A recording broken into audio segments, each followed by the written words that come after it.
Welcome back to the Comics Aficionados live right here on Thinking Critical YouTube. We're just days away from Christmas, the most wonderful time of the year. We've got top 10 lists coming out within the next week or so, heading into the new year. I know MVP and Josh already did their top 10 list. Very pretentious choices on the part of Josh, which feels like it was in character. Your number one comic book of the year is something people didn't even know came out.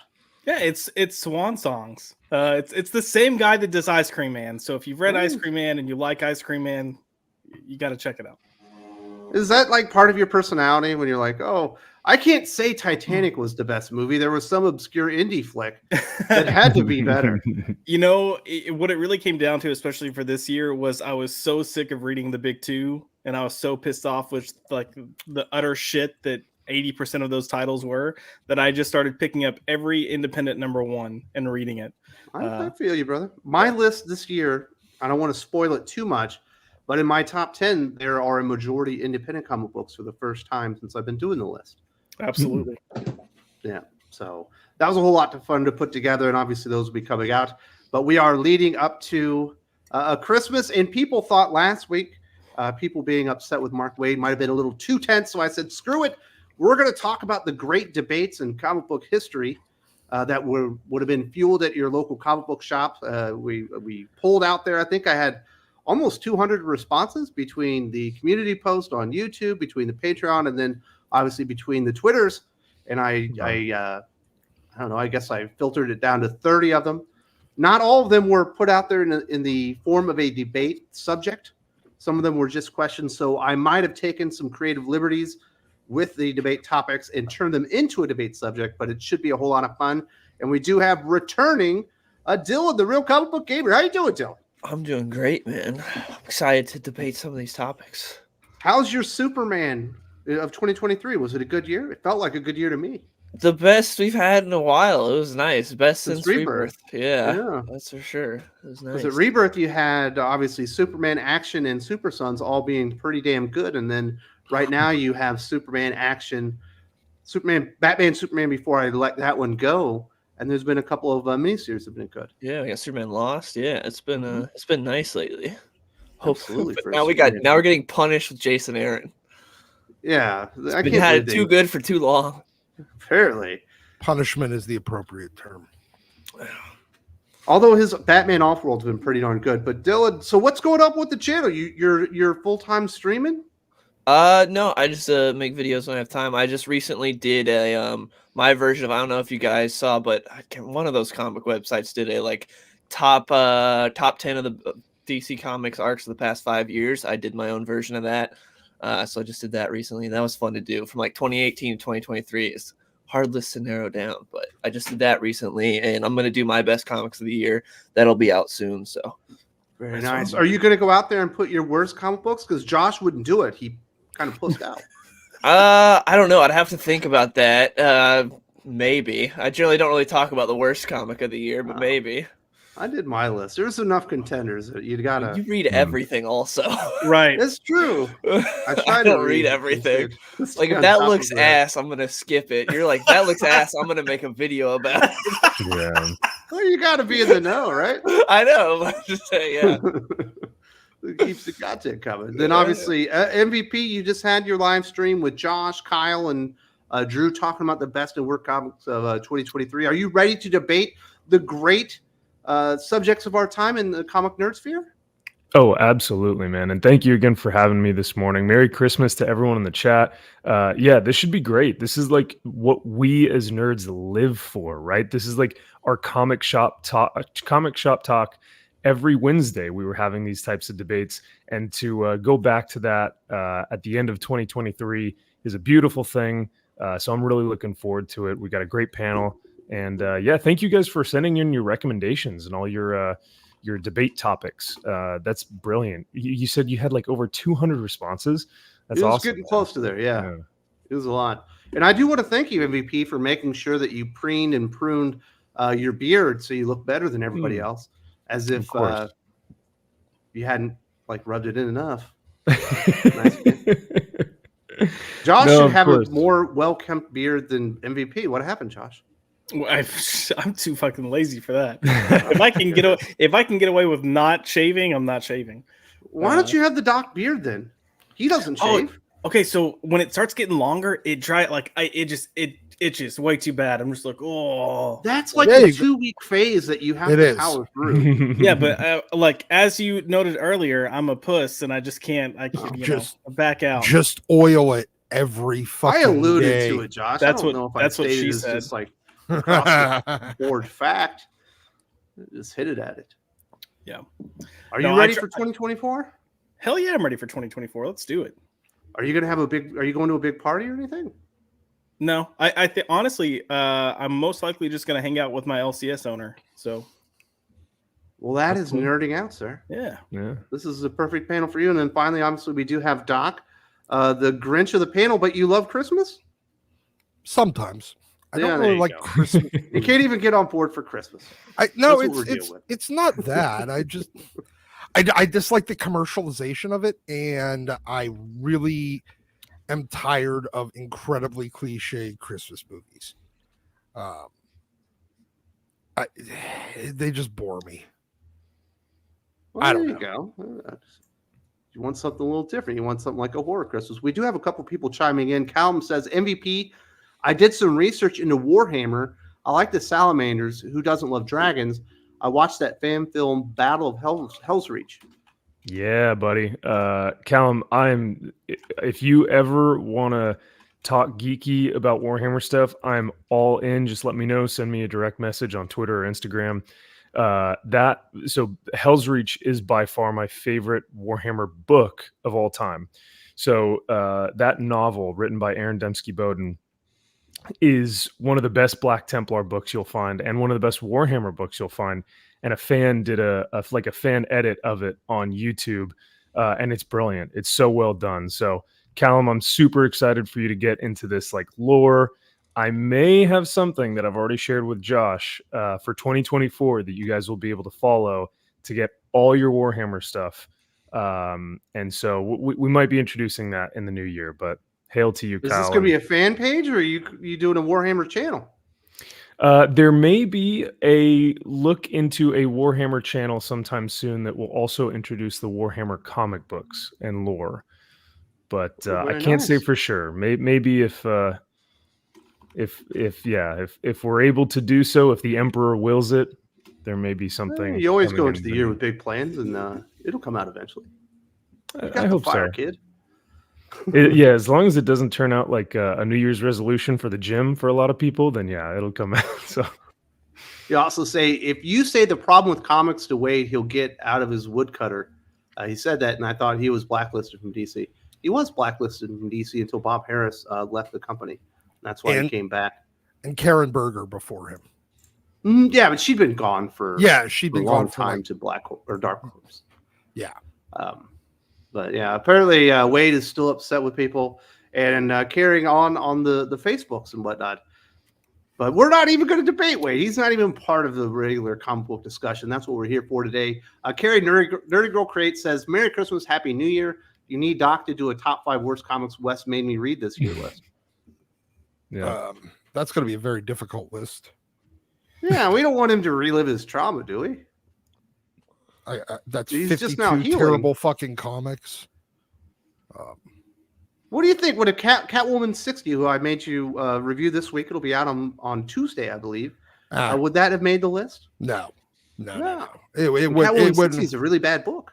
It was a bad book, but for reasons that we will explain come Tuesday, it's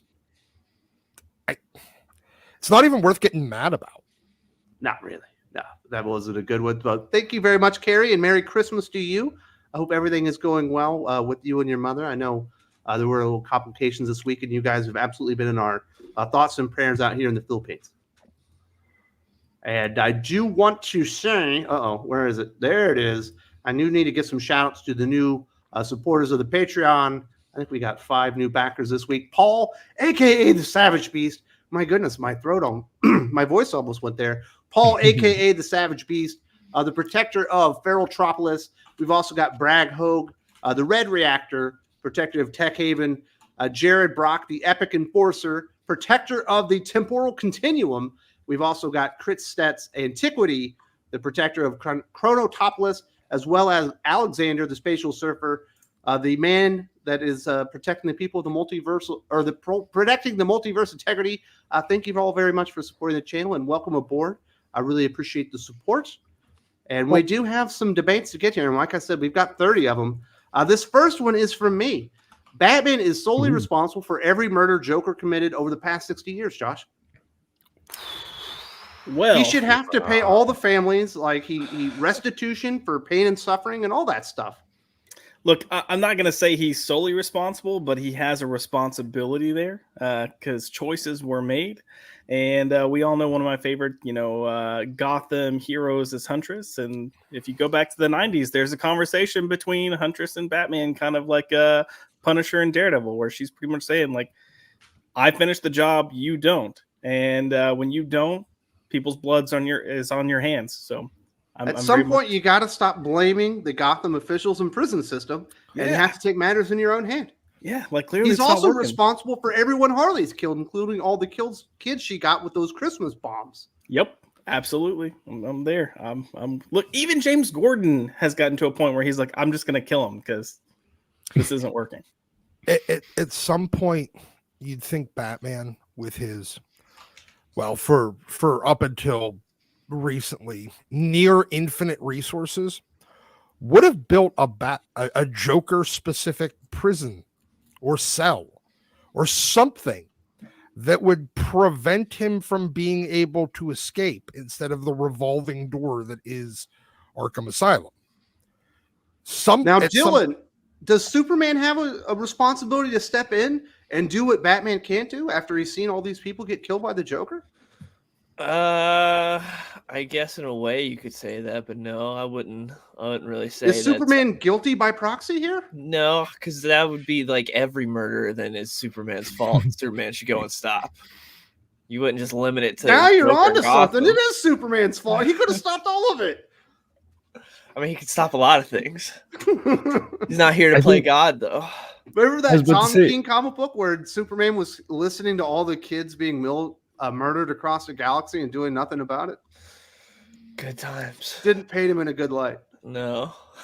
that is kind of the darker aspect of Superman, though, is like his realization that he won't be able to save everyone. He has to let murder happen. He doesn't have to let it happen, but even if he's saving someone at this time, he can't be two places at once. So there is that realization. Fast as a flash. Well, he could also go crazy. So there was a story arc pre-New 52 in the Superman Batman book where, because some stuff that happened with Silver Banshee, they switch powers.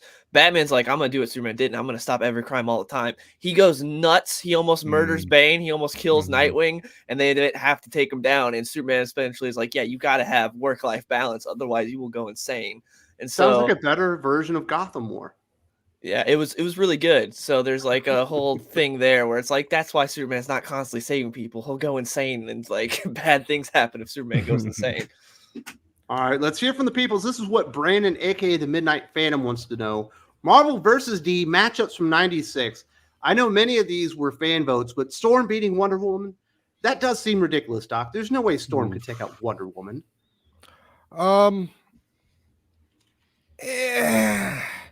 I mean, she could just create a vacuum that is Wonder Woman able to not breathe? Could she survive not breathing? Okay.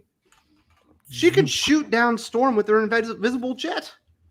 Yeah, she has to get and Storm can create a lightning storm that'll take out that fucking invisible jet. But it's only logical that the invisible jet would have anti-lightning technology aboard. I was going to go with tornadoes instead of lightning, but yeah, I mean, you could also throw the damn thing halfway across the planet with just creating a hurricane large enough. And hell, at that point, you can create a polar vortex that'll suck Wonder Woman into space, and boom, she's done.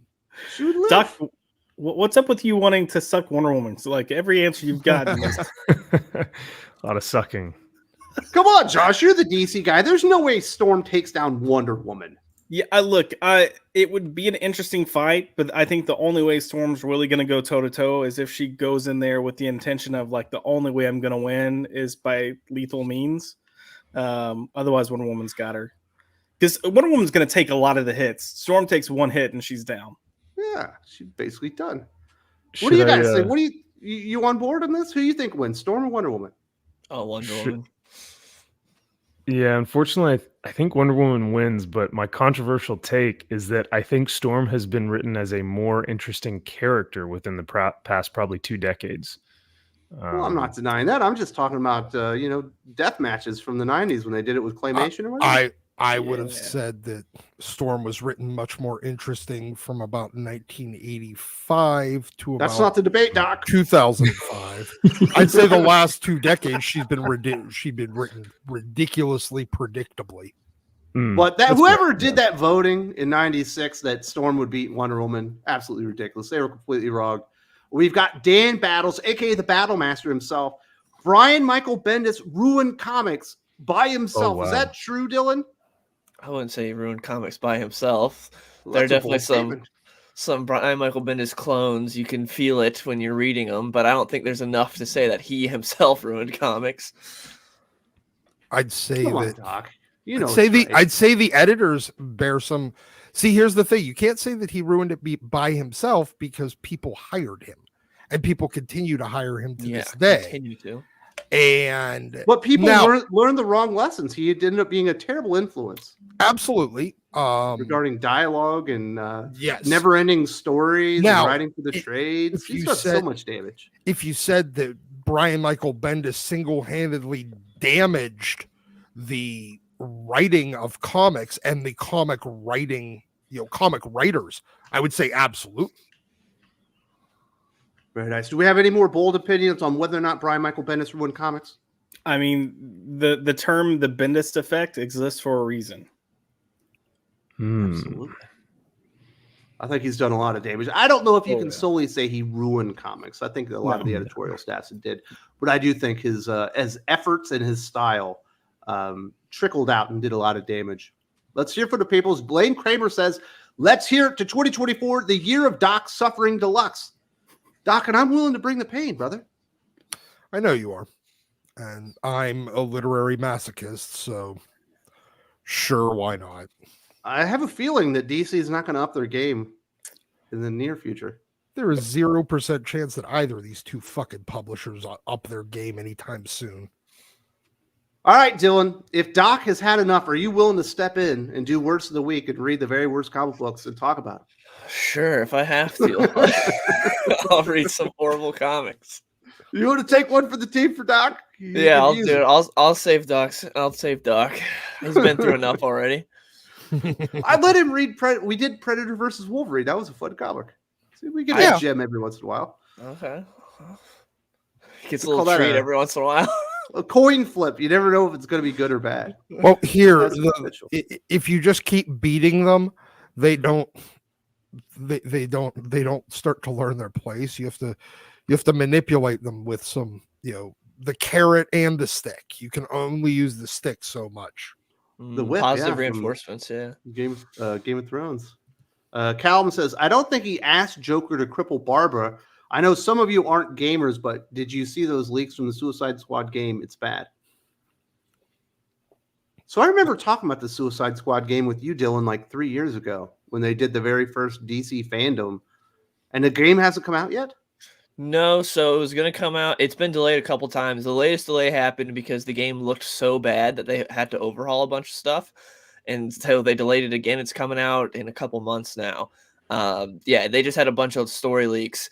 And people are like, oh, man, this looks horrible. If it's true, it's going to be bad. And then the developers put out a statement saying, please don't read the leaks. It's like, oh, so it's real. And I haven't looked into it because this game just looks bad. So I just don't care enough to read any leaks or anything. But yeah, apparently it's really bad. And, it's the last project Kevin Conroy worked on.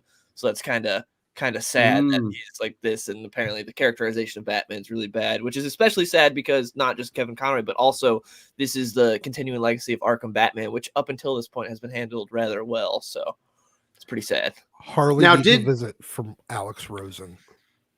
That was something that was weird in the clip that was released.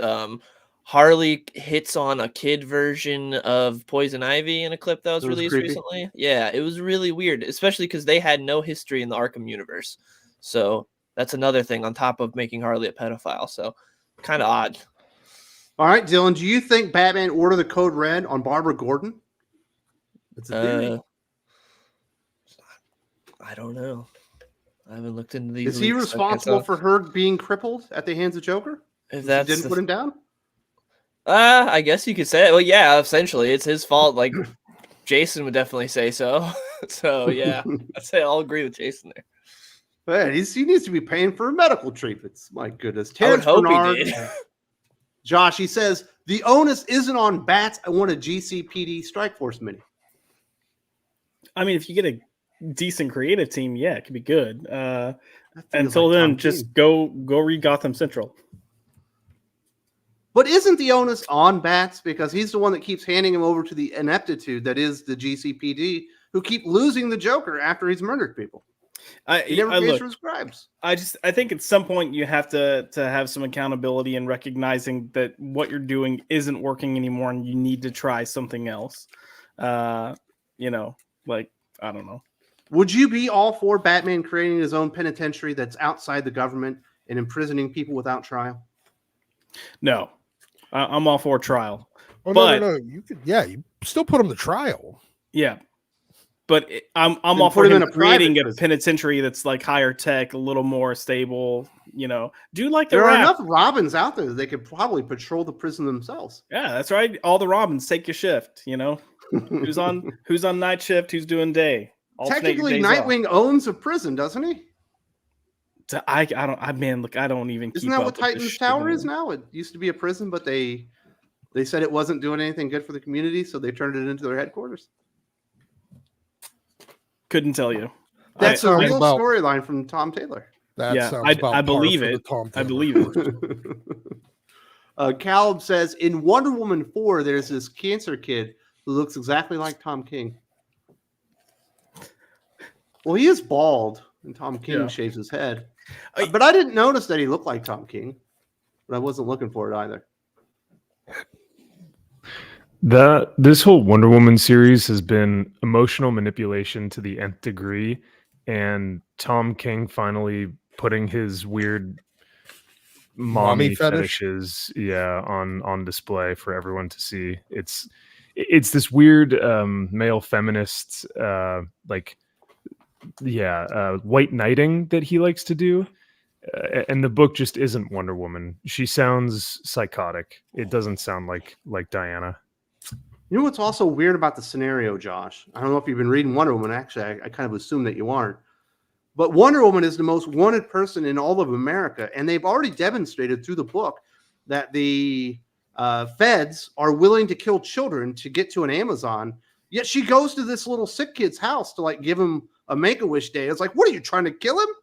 We've already seen him gun down moms and kids and stuff in this book. What is wrong with this woman? It's what it sounds like to me. I mean, nothing says let's get this little kid killed. Hey, they're gonna kill kids to get to you. Great, looks like I should go to a kid's house. Yeah, but he's got cancer. He's gonna die anyway, I guess. I was about to say the same thing. I mean, she's helping him out. She needs a human shield. Well, maybe. Oh no.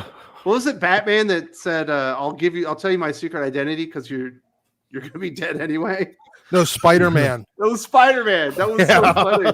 That was so funny. Oh, man, this is one of those moments. Slade also says, the problem with the game, I imagine he's talking about the Suicide Squad game, the point is to kill the JLA.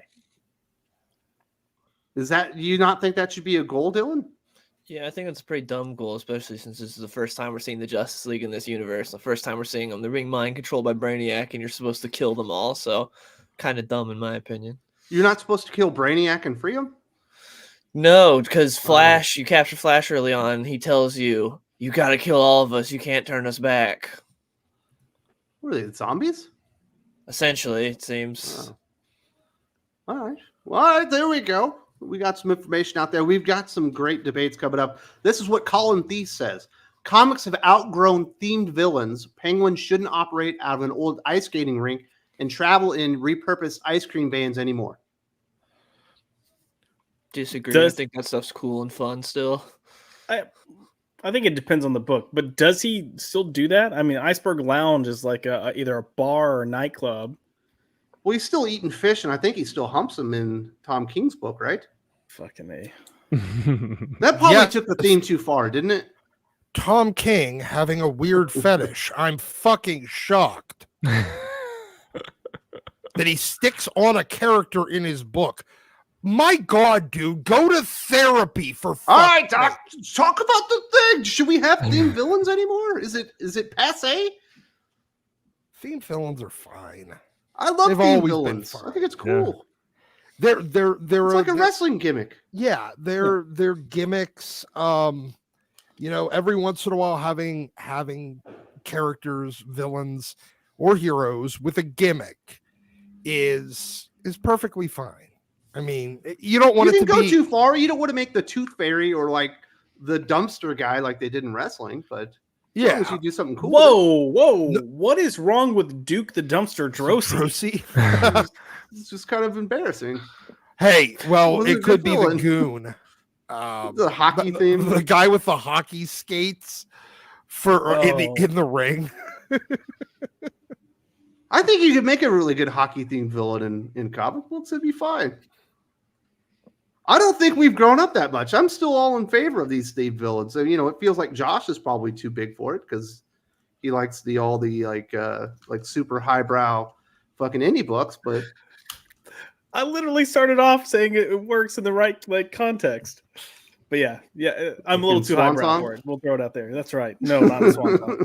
Actually, perhaps in Swan Songs, based on how they write it. Yeah, I think theme villains are great. I want to see Arcade so bad.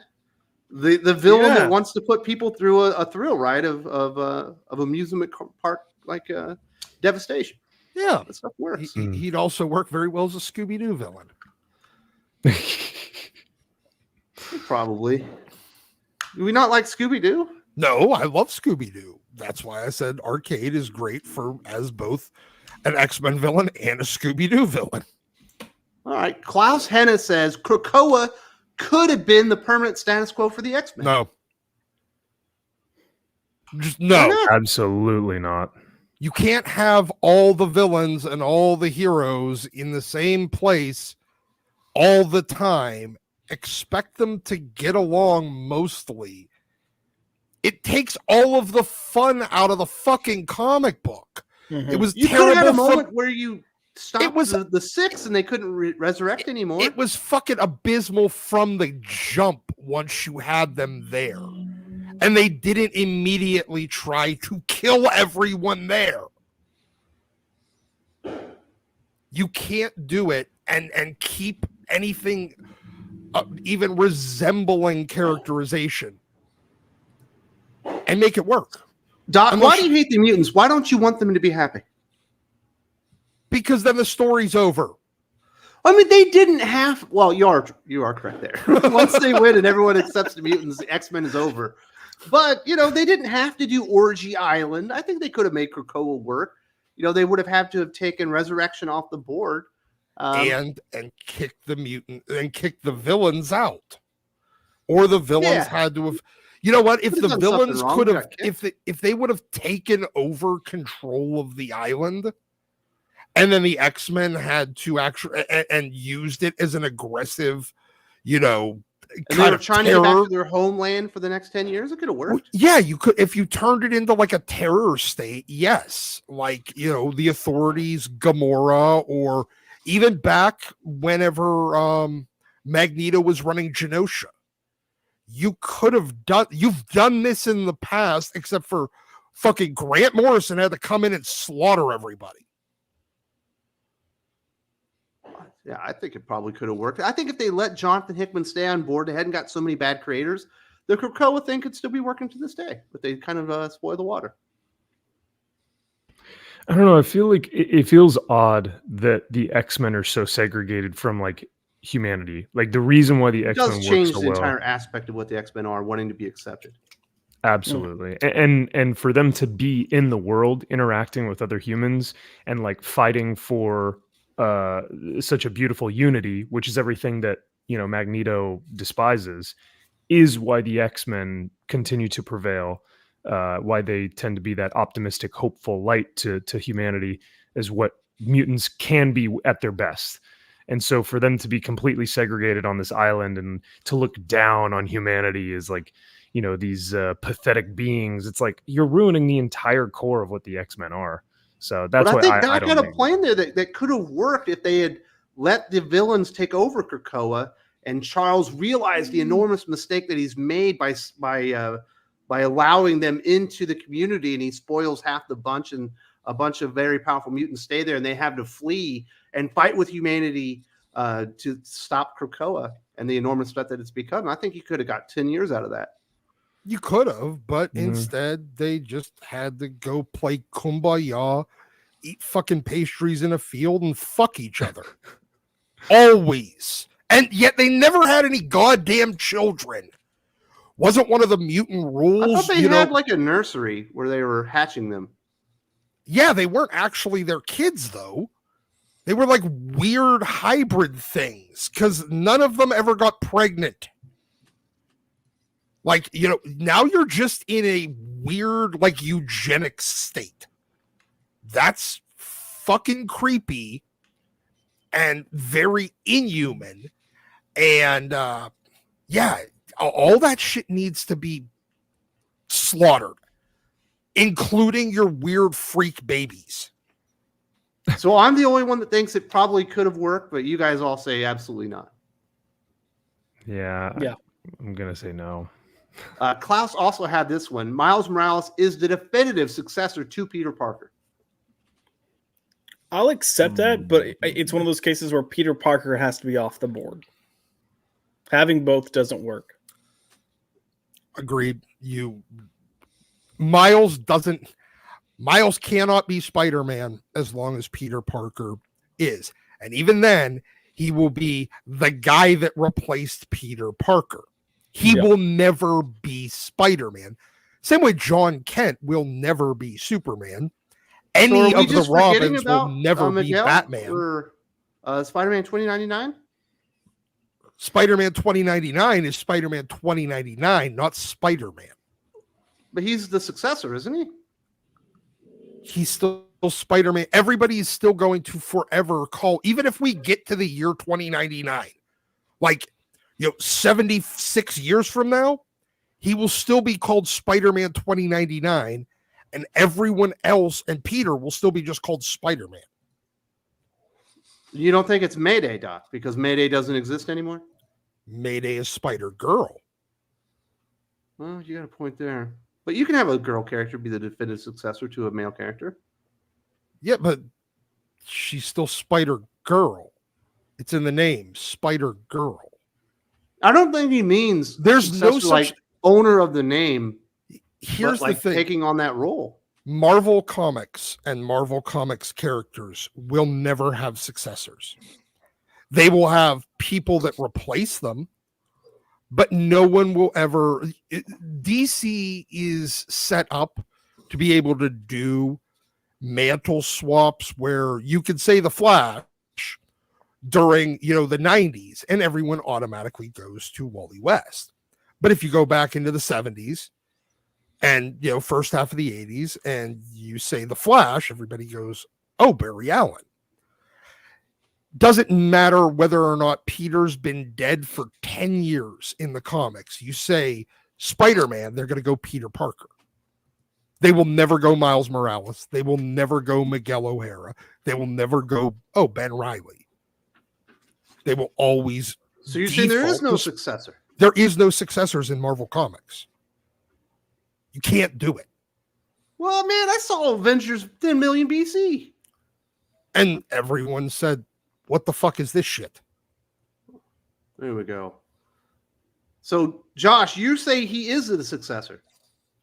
You know what? I'm gonna change my answer because don't be no. Hold on. The real right. answer. The real answer is Spider-Gwen. She is coming to the 616. It's true. I'm kidding. No, I genuinely think Miles Morales is probably the most definitive successor to Peter Parker. Like, if you're gonna have someone take over, Miles makes the most sense. And the reason I say you can't have them together is because people are always gonna want Peter over Miles, just because he's got the history there. But also, if they're both alive at the same time, you're gonna have the shit that we had recently, where Miles is like preaching at Peter because Peter was like out of commission.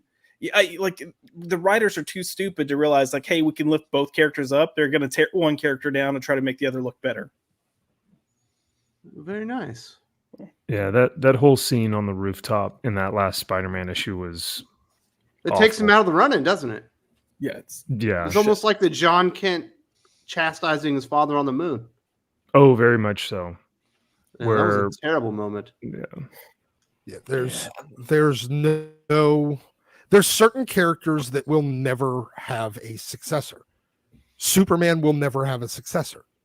Batman will never have a successor. Spider-Man will never have a successor. Wolverine, Captain America, none of them will ever have a successor. They will never be accepted. How dare you disgrace Dick Grayson like that, Doc? Exactly. Yes. He already won Battle for the Cow. He's Nightwing. He will always ever be Nightwing or Robin. He will never be Batman. Doesn't matter whether he wears the costume. All right. Let's hear it for the peoples. Kalichi Oki says, wouldn't it be easier for Batman to just cripple Joker, like break his spine? Joker would not be able to cause havoc, and it fits in his no-killing rule. I think this is a pretty good bypass of the no-killing rule. Mm-hmm. You know what I'm saying? Just cripple the guy, break his neck, put him in a wheelchair, and be on with your life. Yeah. Look, I'm all for the Batman that's breaking bones. So, what do you think, Dylan, as a DC guy? Are you okay with Batman maybe permanently? At that point, just kill him. That's where, like, Batman's truly insane. He's like, I'm fine with just crippling him, but killing him's too far. That's a slippery slope I can't go down. You know, he's like Kathy Bates in Misery. Yeah, imagine if he goes down that path. I always talk about if he kills one, he'll like go down and just like kill everyone. He'd if be he like just addicted to murder. Everyone, yes. Yeah, like next Penguin's just in a wheelchair and everyone Riddler next after that. That would be a great like series. eating through tubes and stuff. Yeah, like Batman caught another one. Yeah, every issue he's just taking out a new person. Dude, like Gotham goes broke trying to like for all the medical bills that Batman's causing. That would be great. I'd be down to read that comic. That's a new take. That's where the Bruce Wayne Foundation is there to be like the funding for. It'll be Bruce Care instead of Obamacare, and it's only funds crippled supervillains from Batman. That would be good. Carrie says, in order to have new villains, you need new talent or good talent. It's hard to get a new villain over. Yep. You definitely got to have the chops to write some good ones. Although there were a couple of decent ones that came out within the last couple of years, but they kind of destroyed them. I remember, who was it? James Tynion on his Joker run, like introduced like this weird cannibalistic family. Obviously, it was like Texas Chainsaw Massacre. Yep. And just like drop the ball on him at the end. He fumbled that hard. I would even say you almost got a decent start with the Abyss character under Williamson, and then he kind of fumbled that. And what was the Judge from that Nightwing run? Nightwing run, that was good. Judge, yeah, that was cool. Then the ending of that storyline was lame, but it was really good up until then. Yeah, I like the Judge a lot. Yeah. Caleb says, do you think Kevin Feige is hiding something with this all-female mindset he has because he wants female-only mutants and no Wolverine? All right, Josh, you're the guy. Is he hiding something? Is he compensating? Maybe. I think this is an instance where they just swung the pendulum too far. And like we've talked about before, there were a lot of other creative people in the background kind of shaping the stories and driving the narrative. Those people aren't there anymore. So your money guy is trying to do this on his own, and he's not the creative guy. Doc and I have a full video on all those rumors that's coming out first thing tomorrow morning, so be looking out for that one. Ooh. We recorded that yesterday, but we shall see what happens. Those rumors are getting louder and louder.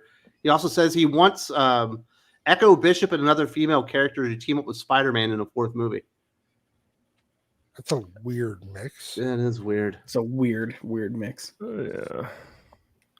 I don't think they're seem going to be odd. using Echo anymore after this TV show does probably worse than Miss Marvel. Do you think it's? I don't think it's going to do worse than Miss Marvel. I don't. Well, I don't mean, think it is- anybody's it going is- to watch it. Aimed at an older audience. Yes, I will give it that. But where Miss Marvel was kind of niched down to the girls. did literally anyone like that character? No, terrible actors. Yeah, but I look. Here's the thing. I don't think people are going to tune in for Echo. I think people are Daredevil tuning in. and Kingpin. Yeah. But that should be out. Is it January? January 9th. Yeah.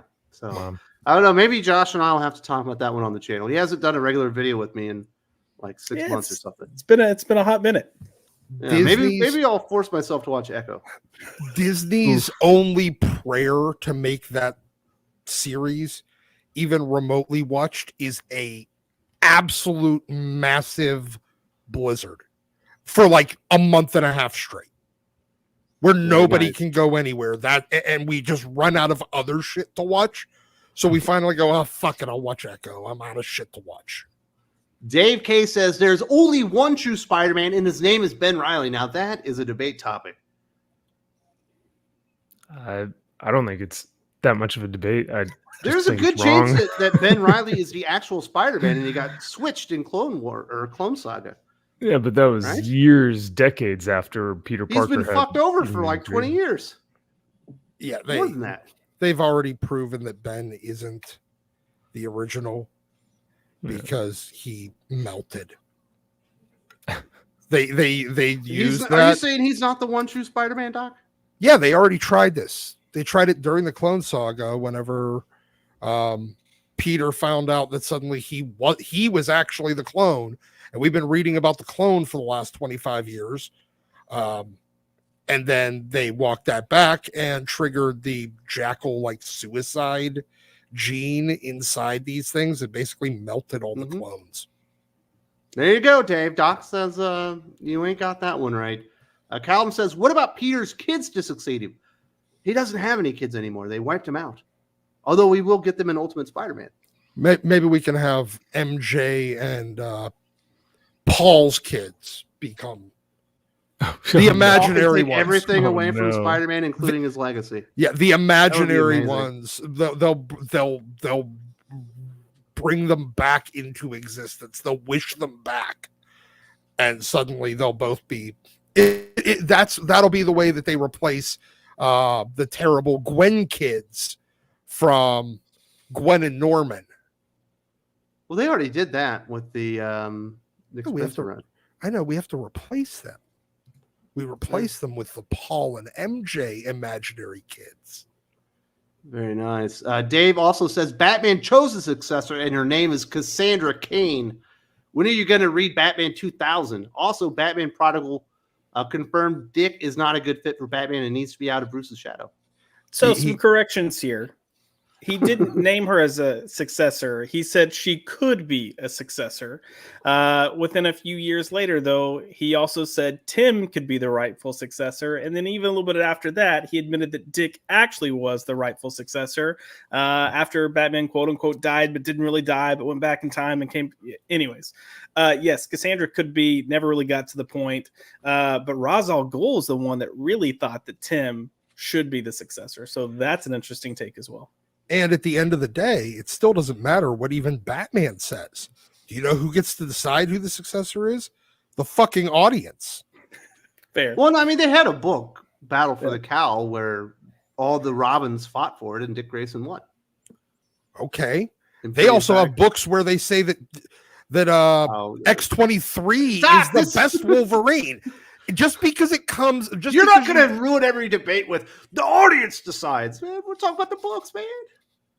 Yeah. I will also throw out there that volume where Dick is Batman with Damian as Robin. I think it's great. Easily some of the best did on Batman. Some of the best Batman content that's out there. I love it. We even got what was the Black Mirror from Scott Snyder was with Dick Grayson in the Cowl. Yep. And that was what got Scott his big break on story. Batman. Yeah, that thing was awesome. Mm-hmm. So, I don't know. I'm fine with Dick Grayson just being Nightwing forever because I think Dick Grayson Same. is great, and I think Nightwing's an awesome hero. Agreed. But I'm more fine with Dick Grayson becoming Batman than Damian Wayne. Fuck that kid. He ain't learned nothing. He's a little asshole. Yeah, but that's why we love him. He's a little shit. Well, yeah, that's his place. All right, Doc. When Batman finally does die and the audience decides, who do you think will be chosen?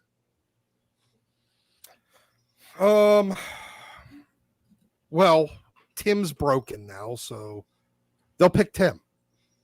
Well, technically, Batman will never go away. Actually, really, because every 27 years they clone him and he reboots. Yeah, they will never That permanently kill off Bruce. No, but that was in the Scott Snyder, Sean Gordon Murphy story, right? 27.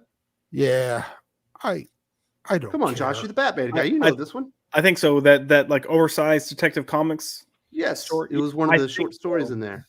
Yeah, I where think they you're clone right. him every 27 years. I feel like I remember that, and then I feel like we all were kind of like, well, okay, we're gonna pretend like that. It played didn't into happen. Last Night on Earth. Yeah, with Cthulhu and Snyder.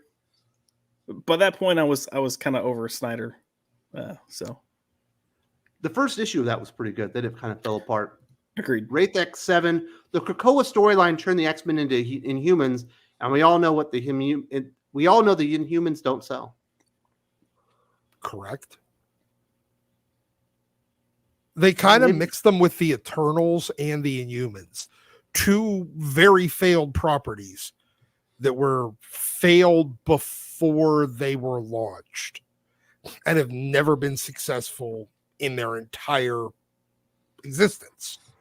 And they just turned the X-Men, the most interesting franchise and successful franchise they've ever had, into clones of the worst franchises that they own. Good job, Marvel. Very nice. And Dave K says he meant Batgirl 2000, fellas. Does that change your mind, Josh? No, I've read that, and I even read the follow up in 2005, 2006 that came out. They ultimately decided she had the capability to take the cowl, but it was going to be more so a matter of whether she would step into that role, and they had some worries about her like mental strength more so than it was her physical prowess is what he was looking at. And yes, she's probably the best fighter on the team. Very nice. We do have Aaron Sparrow in the house. Welcome to the party, sir. Good morning, everybody. Hey, it's good to see Dylan. I've never been on with Dylan before, so greetings to Dylan. Hey, everybody else, hail to the chat. And how many things did I miss that Doc's been right about? All of Zero. He hasn't even had a point yet. All right, Aaron, this is from Terrence Bernard. Miles in 10 years doesn't have personality or rogues, and Krakoa didn't evolve into geopolitical interaction to destruction. In short, it's a skill issue why none of this stuff works. Fair. No, it absolutely is. Yeah, absolutely. When you have a bunch of untalented writers that you bring on for different checkboxes, and they don't have any lived experience, and they don't come with any ideas, and the only books that they've ever read are Harry Potter, and the only thing that they've ever done is play a little bit of D&D. You're obviously not going to get the best stories out of those people. So that's basically what happened to Krakoa. Plus, everybody came in with an agenda of the type of stories that they wanted to tell and the type of things that they wanted to do. Even if you go and you look at what Vita Ayala is proud of on her New Mutants run, it's all, I introduced this checkbox character, I introduced this checkbox, this sexuality, this sexuality, this sexuality, and the description of every character's personality is exactly the same. So it didn't go anywhere interesting. Miles, unfortunately, was just created as a Spider-Man replacement for Peter Parker. And now we know that a lot of that had to do with the lawsuit that was coming up, with the Ditko estate. So they never really took the time to develop a rogues gallery or make him any different. They just gave him Spider-Man's villains. Very nice. Caleb says, on Inhumans, are there some you like? I like Hive and Lash. Are pretty cool. I mean, I don't mind Black Bolt. He's got a cool design and decent. I like the dog a lot. The dog is so overdone at this point. I haven't seen. Well, that's because they attached it. Yeah. Well, they paired him with Miss Marvel, and it was just like, oh, he's cutesy wootsy, he's a doggy woggy. That's all. And I like their version of Loki too. The little shithead they got. Maximus or something like that. Yeah. Yeah. Maximus the Mad. Yeah. Yeah. He's pretty good.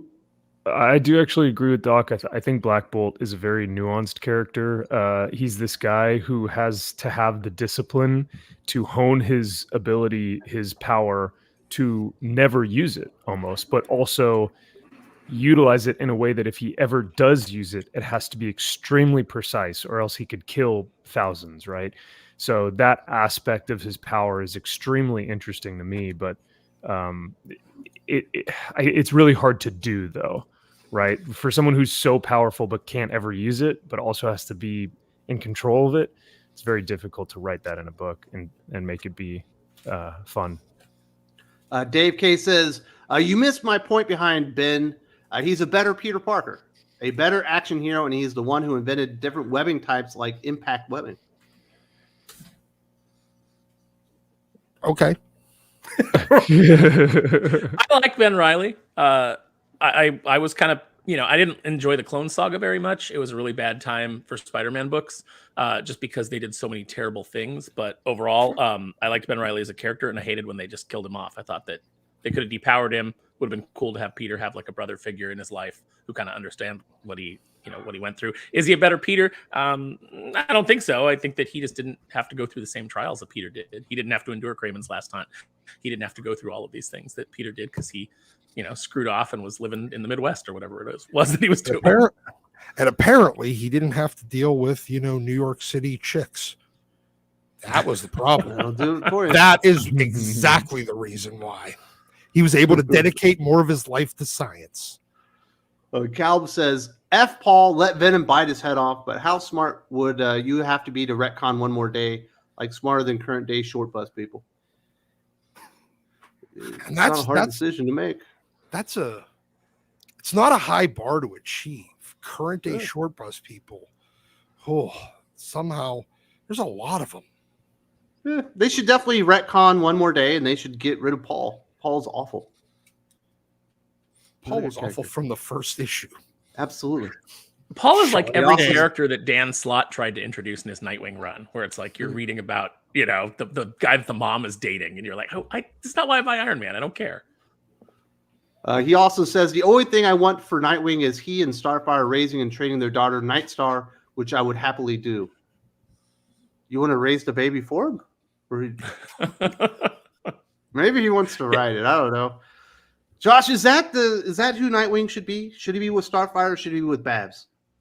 I tend to lean more Babs than Starfire, but I'm with you because Starfire is his first love. Yeah, Babs is his true love, just kind of like Gwen Stacy and MJ. Yeah, I'll take that. Wait, so Gwen Stacy and MJ are they each other's true loves? All right, when are we getting that? No. Gwen Stacy is Peter Parker's first love. MJ is his true love.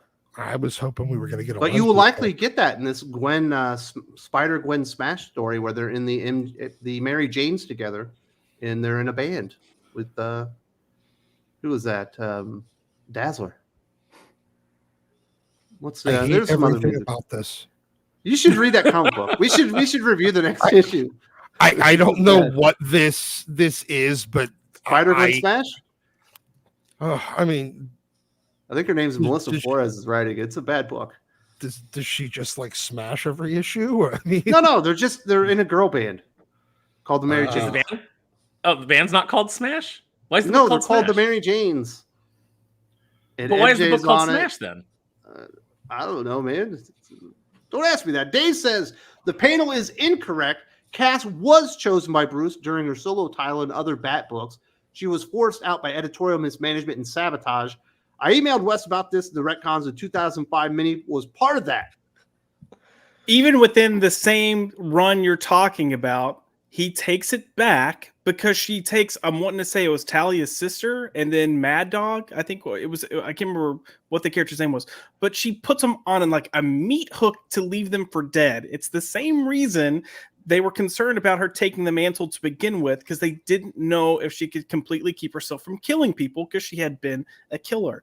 And look, every change is sabotage and mismanagement by editorial. You could say the same thing about Dick. You could say it about Cass. You could say it about Tim. They all fall under this blanket. But all of this still happened when editorial was making decisions that still made sense within the scope of the character. So she should have just paralyzed people instead of putting on meat hooks, right? That's right. Absolutely. Just paralyzed. Just should have started snapping necks. Well, there we go. Very passionate stuff. I like Josh. I love that. I mean, I like Cass as a character. I love Cass. I mean, can't believe you're taking this enormous dump on her, but oh yeah, no, that's what I do. I take dumps on people. don't tell us that. When you said you said she grabbed Talia's daughter, I thought you said she was mad dogging her. I was like, I've never heard about what that is, but it sounds bad. It wasn't Talia's daughter. Like I think it was Talia's sister, Nissa. I think she was fighting Nissa. You said she was mad dogging her. I was like, that doesn't sound right. No, there's another character, and I can't think of what his name was. I get it. Oh, okay. It sounded like you were talking about something sexual. I was like, mad dogging. That doesn't sound fun. Waid says, "Hey, Aaron, I saw they announced Justice Ducks. I will say I was like, man, I would like to have seen Aaron do a mini or a quivering quack mini." Sorry, Lane. I don't think you're ever going to see me on an official Darkwing Duck project again. Hate to say it. Certainly on Dynamite. The editor over there just does not seem to care for me. Yeah, it's very doubtful. I don't know.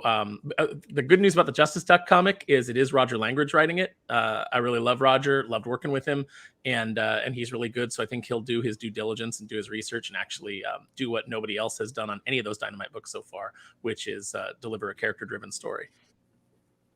Very nice. Lane also says Gwen First Love, MJ True Love, Black Cat Best Love. It should say Black Cat Side Piece, right? Yeah. Best like love. booty I don't call. get the Black Cat thing.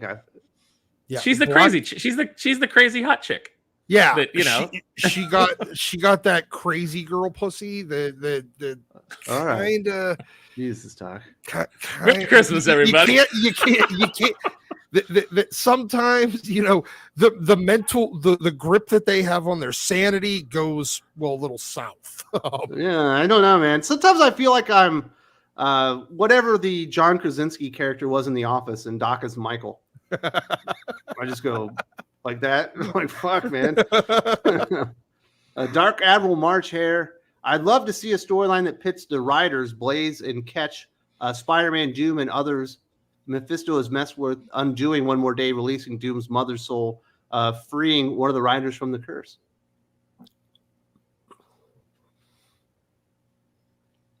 What? I will say that I helped. He wants helped a Jesse story Snyder. where the riders get together, Spider-Man, Doom, and they go and they fight Mephisto, undo one more day, and then release Doom's mother's soul for the shit that he's done, and then also releasing one of the Ghost Riders from the curse.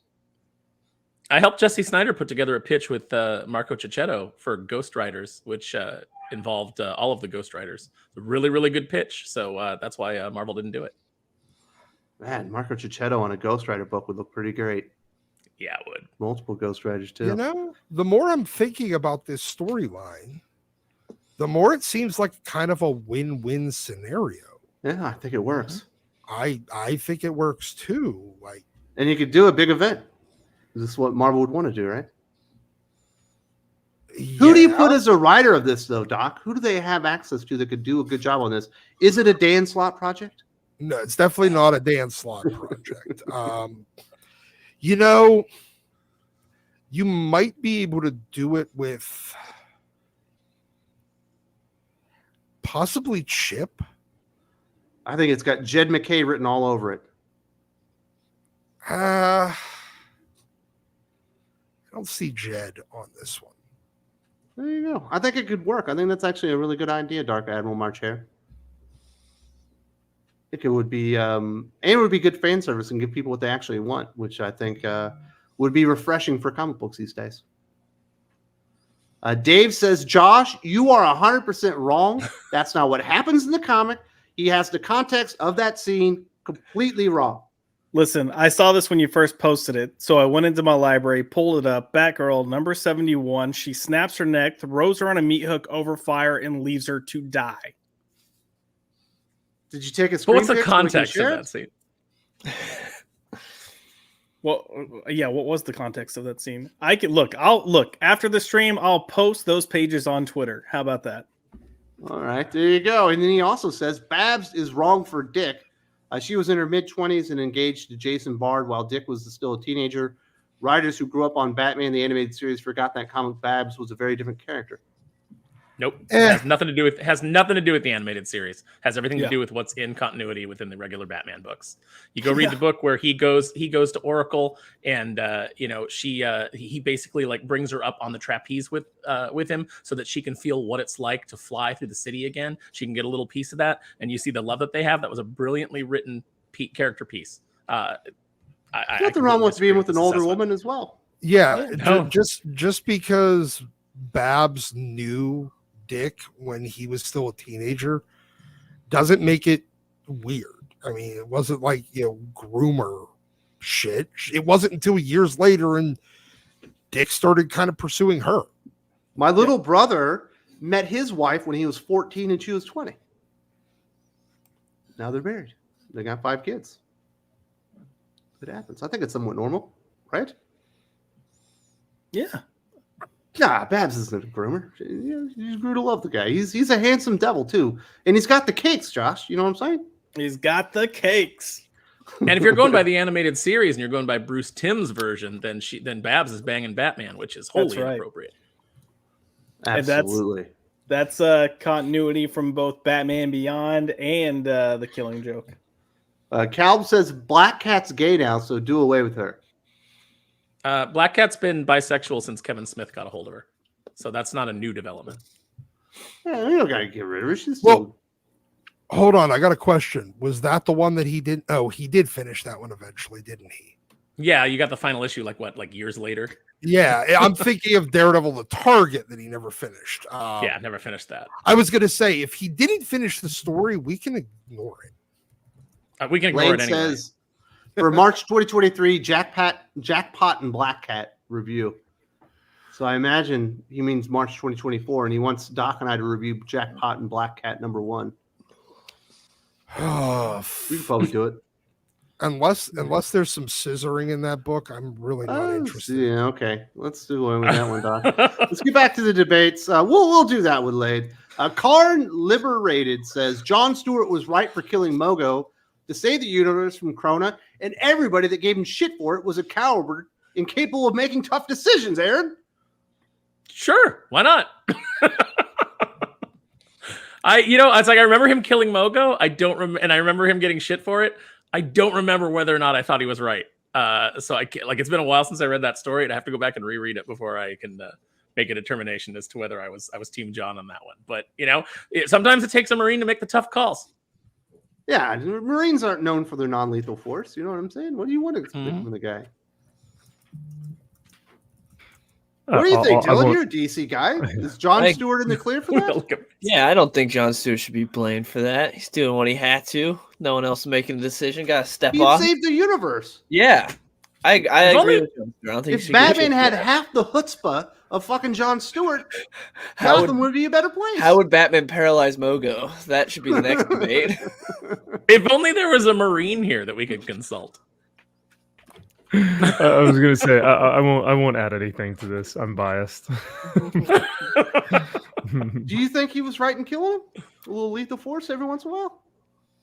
Like Aaron, unfortunately, I haven't read this series in a while, so it's been a hot minute since I would have to reread it. But hey, like I said, sometimes, or like you guys were saying, sometimes those Marines have to make the tough decisions, and they have to live with those tough decisions and live with the fact that they have to be held responsible for their actions, and they have to take that responsibility. So I don't know. I'll reread it and I'll get back to you, Karn, though. That's a good question. It's a really good question. Nico Lopria says, bring back Jason Todd was one of the greatest mistakes for Batman comics. It made Death in the Family and A Lonely Place for Dying useless. I will disagree with that. bringing Jason Todd back was fine. The problem was then trying to constantly have him fit into the Bat family after coming back as Red Hood. Because now, instead of getting this badass anti-hero that's going to completely go against the grain of Bruce and try to operate outside of Bruce's means, they're constantly pulling the like, oh, you're too bad to be part of the family. And he's like, no, I'll be good. And then, after 3 arcs, like, someone died. Jason, why'd you kill? And he's like, I didn't. We've done that like 6 times now. I mean, it's stupid.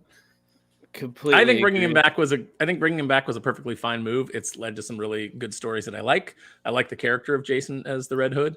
I just think that, again, like what we were talking about, mismanagement and not knowing what to do with him. Like Josh said, he should have been brought in and he should have basically been the Punisher to Batman's Daredevil, and they should rarely interact. There's just certain characters that you only bring together when you've really got a good idea for a story and they can really bounce off of each other and you can do something compelling. Every time that Jason is around Bruce and Bruce doesn't arrest him and take him in, it makes Bruce a hypocrite because they just push him together too many times and he's letting Jason go out there and kill. Nope, it's sad. There was no one that really had any ideas for him past Judd Winnick and then Grant Morrison. I liked what Grant Morrison did with him in the Batman Robin run that we were talking about earlier with Dick Grayson. That was cool. Him having red hair and like having to die, like that was a cool little aspect and stuff that he added to him. But then past that, seems like no one knew what to do with him. They're like, we'll just incorporate him into the Bat family and he'll just like be a lame Robin. That fake out with Penguin's death was so dumb. He's like, I was using blanks. Just some glass got into his eye. I hate when they try to make him fit into the Bat family. It's so dumb. They've had no idea what to do with Jason for years now. Yeah. But yeah, bringing him back wasn't the problem. It was the mishandling afterwards. Now, I will say bringing him back has stirred this let's bring everyone and their dog back, but yeah. Well, I used to say that only Bucky dies forever. And then Brubaker proved me wrong on that one. But again, brought him back and like he really put some thought into it. He just didn't do it on a whim. Like he really built a story around it and made it make sense. And I think that I kind of liked even the initial nonsensical explanation for Jason's resurrection. That Superboy pounding on the walls of his interdimensional prison caused these ripples throughout space-time that undid Jason's death. I thought that was, very, very comic booky, but also very fun in the context of like Infinite Crisis. But yeah, since then they just haven't had a lot of great writers with great ideas of what to do with him. Yeah, no. I will say there was and these comics weren't the best. So like the Arkham video game comics and then the Arkham Knight comics weren't great. But there was a little mini series that Tomasi did. I think it was Tomasi. That was Arkham Origins, or Arkham Knight Origins, and it kind of showed that take on Jason getting killed and how he came back. That was actually pretty good. So if you never read that, you should check it out. Cool. It's weird to me that they did the Arkham comics and they had Paul Dini write the first and second game. And then, he obviously they had a scheduling conflict on the third and he didn't come back for it. But it was weird to me that they didn't hire him to do those comics. Because Paul will do comic work all day. He loves doing it. Yeah, he's done some great comics. I love what he did when Dick Grayson was Batman. He did some really cool stuff. Yep. Mm-hmm. Honestly, we ready for the next debate? Yeah, we were stalling. We're filming. I thought that one was going to be a fire starter. Psychotic says the main man Lobo would totally kick Wolverine's ass. Yes. Dude, that would be so much fun. Like, I would take that. They already fought, Josh. They already fought, and Wolverine took Lobo down with bone claws. No, because the fans voted, and it was just a popularity contest. Because Marvel has always outsold DC. That's how you get Storm beating Wonder Woman. Yep. If Lobo can go toe to toe with Superman, come on. Now, I will give it to Wolverine in that he is a tough MFer. I mean, that dude has gone through everything. And Lobo might break a couple fingers on that adamantium skeleton, but Lobo's a psychopath and he will just keep wailing away. So it would be a really fun comic, though. And I think Lobo flies him into space and drops him on a water planet. And he just sits there and underneath water forever. Sunk. Just constantly dying and coming back and drowning again. So Dylan, you're on the Lobo bandwagon on this one? 100%, yeah. Wolverine wouldn't stand a chance. There you go. You were right, Psychotic. Dead Parent, established long-standing characters should be true to who they have always been, not change at the whim of the creator and the art they want to make. I don't think you're going to get a single disagreement on this one. This was not really even a debate. This is, yes, you don't fucking do that because it's only going to be bad. This is what an editor's job used to be. They used to have group editors that oversaw the characters. And if you did want to make a change, you had to make your case to the group editor. And they still had to make it make sense within the context of of the overall universe. And you don't have that anymore. Now you just got. But if Doc was Lord of Comics, he'd take it so far characters couldn't have kids. Well, right, you'd have to make your case to Doc. How does this make Superman better? And this is the thing that I always say about these comics is it's like, okay, someone comes in, Megan Fitzmartin walks in, and you're like, what's your idea for Robin? And she's like, he's gonna be gay. And you're like, okay, is there a story there, or is it just he's gay? And she's like, he's gonna be gay. And then you're like, okay, explain to me how this will help us move a single extra issue of Robin. Tell me how this will make us money. And if you can't do that, if you don't have an explanation for that I buy, we're not doing it. It's not happening. Get out. Yeah, I mean, you can sell me on a reason why, you need every character to have children now. Well, suddenly, after 60 years of continuity, why they all have to have fucking kids now. Listen, Doc and I are old characters. school.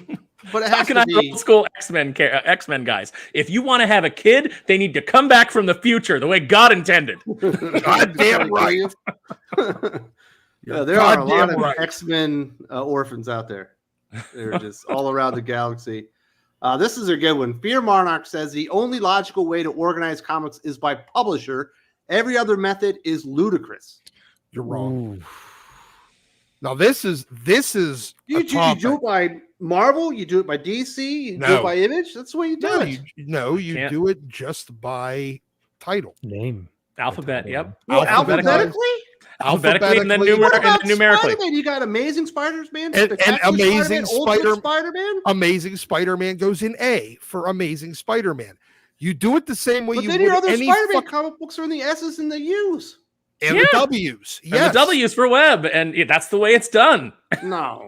You gotta keep continuity of the publisher and the characters. Okay, then where exactly does where do you draw the line, Doc? No, hold on. Then where does Spider-Man Volume 2, Adjectiveless Spider-Man Volume 2, do you know who was on that book? It was a fucking Miles book.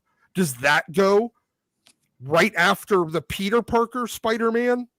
And this then is why Monarch's right. The only logical way is to do it by publisher. Peter Parker Spider-Man Adjectiveless, the one with J.J. Abrams' kid, because now you no longer have continuity. And where do you draw the line, Wes? Because there was a point where the Spider-Man books were, you want to do it chronologically? Well, do you want to do it where, like, by storyline, where you were doing, like, where you were getting a Spider-Man book every week? You were like, okay, this week is amazing, next week is spectacular, then there's web, and there was a steady continuity to them, because even though they had their own storylines, when you got to web, he was talking about what just happened in Amazing. Oh, I got this Venom thing to deal with, and blah blah blah, because it was all going on concurrently. How do you do it, Wes? Where do you draw the line? Do you do this reading order? Events going through 4 books. Okay, and you know what? You have to, if you put. You know what? It had a little masthead at the top that said Extinction Agenda Part fucking 1. And so then now you create another section for the story? You could. You could, or you could keep all your Uncanny X-Men together, and then all your New Mutants together, and then all your X-Factor together. And when you get to that issue while you're reading, I don't know, Uncanny X-Men, and go, Part 2 happens in New Mutants. And then you go over to your New Mutants section and find out which issue has Extinction Agenda Part 2 on the fucking masthead at the top of the comic. We should just do it like libraries. Reading order? Just put the little numbers on them, and you can pull out the little cards and find the book with the author. So you're going to do it by the Dewey Decimal System. Yeah, right. Dewey Decimal. Why not? Because it does get confusing, Doc. If you want to, if you want to do by publisher, well, what happens with Wildstorm? Next thing you know, it's a part of DC Comics. Does it go in DC by them? Or That's why I say you That's why don't it still do goes it. alphabetical. That's why you go alphabetical, because then it doesn't fucking matter. But then you've got your What Matt happens when you have Rosenberg your- Wildstorm sitting next to the good stuff. No, nobody should have Matt Rosenberg Wildstorm. No, you just don't have that in your collection. They're Yeah. problem solved. You And only know keep what? the good stuff. And you know what? Everyone else solved that problem the exact same way by not buying it in the first place. Why not just do it by hero? Well, that's even I, worse. I think character. I think character is a good way because it has the best of both worlds. You get alphabetical, but you also mostly get publisher for the most part. Because like if I have all my Wolverine stuff, there are tons of different Wolverine comics, and then all of X-Men. You could just put all the X titles in there, but all of those could be alphabetical. So I think by character and team would be pretty. At least that's how I do it. But That sounds like chaotic neutral, Max. I don't know. perfect. So, Dylan, you're the youngest man on the panel. You have a large comic book collection. How do you sort it? I do it like Max says. I do it by character. I think that's if I didn't have my Action Comics and Superman like next to each other, it would be dumb. It would I be have weird, by wouldn't character. it? Yeah, wouldn't make any sense. Do it by alphabetical. I don't like that. Yeah, I do it by Okay. character. I think that's the way it makes most sense. All right, then where do you put Marvel Comics Presents? Because you know what? That's essentially a Wolverine book for most of its existence. But then in the first half of it, it's just a random solo X-Men team up book. But then about halfway through, it becomes the Wolverine team up book, and then at the end, it becomes the Ghost Rider team up book. This is why manga's kicking comics ass, because you just fucking made him. There's no way to logically make this stuff work. I mean, you're not wrong there. They should be, I've said it before, and nobody seems to ever want to, be the publisher that, even DC, like coming out there like, we're going to do manga-sized editions, but we're just going to do them by storyline, the way we do our regular graphic novels. And it's like, you're not telling the reader where to jump in. You're not telling them where to start and where to go. That what you need numbered volumes. Go back and decide, hey, this is the run of Batman we're going to start with. And we're going to go all the way through all the Chuck Dixon stuff, all of the stuff that you got through Nightfall, et cetera, et cetera. We're going to go back to some point in there and start volume number 1. And boom, move on through there and number those editions so that when people walk in, when manga fans walk in, they see like, oh, here's 1 through 8 of Batman, and 9's coming out next week. Let me get in. Let me jump in and start reading. And here's the thing: if you're organizing by character, what do you do when you have a crossover? And there's a Wolverine Spider-Man miniseries. Does it go with Spider-Man or does it go with Wolverine? Man. You just put it on the cover, be like, this ties into this. I don't know. Do you put it with maybe Wolverine Trade or do you Waiters put had it it with right all Spider-Man? along. Yeah, real fans buy multiple copies. Come on. Oh, so that you can a reader copy, a spec copy, a graded Yeah, when you get Axe copy. Judgment Day, I've got my Avengers copy, I got my X-Men copy, and my Yeah, AVX. Where the fuck is AVX? You've thrown in more factors. Now you're like, okay, wait. So I'm going to group this with Wolverine because it's a Wolverine book, but it's my spec copy. So it's got to go with my spec Wolverines. But over here, I got this extra cover. Oh, am I keeping this one? You're just adding more layers of complication. Yes, it's and madness. this is why you just go with basic alphabetical order. I've tried all of these methods.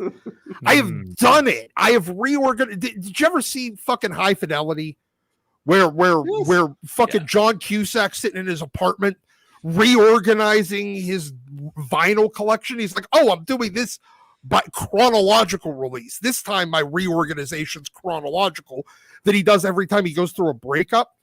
I used to do it just because I'd get confused as to where my shit was. Maybe also because of a breakup. And every single time it ended up worse until I just went back to basic alphabetical order. Now, once you get past 10 long boxes too, which I did Ooh. decades ago, it gets really complicated. So I don't it's think best Mr. just to have a Terrific could solve simple this riddle. It's a good question. I do want to ask Doc though, because for me, I don't have the collection that Doc has or Aaron has, but I still have a good amount. I have a long box, or actually a couple short boxes, strictly for keys. So I keep my keys like separate from a lot of my main In a stuff. safe. Yeah, but do you get you? I think Doc. I think you keep all your keys in the actual run, right?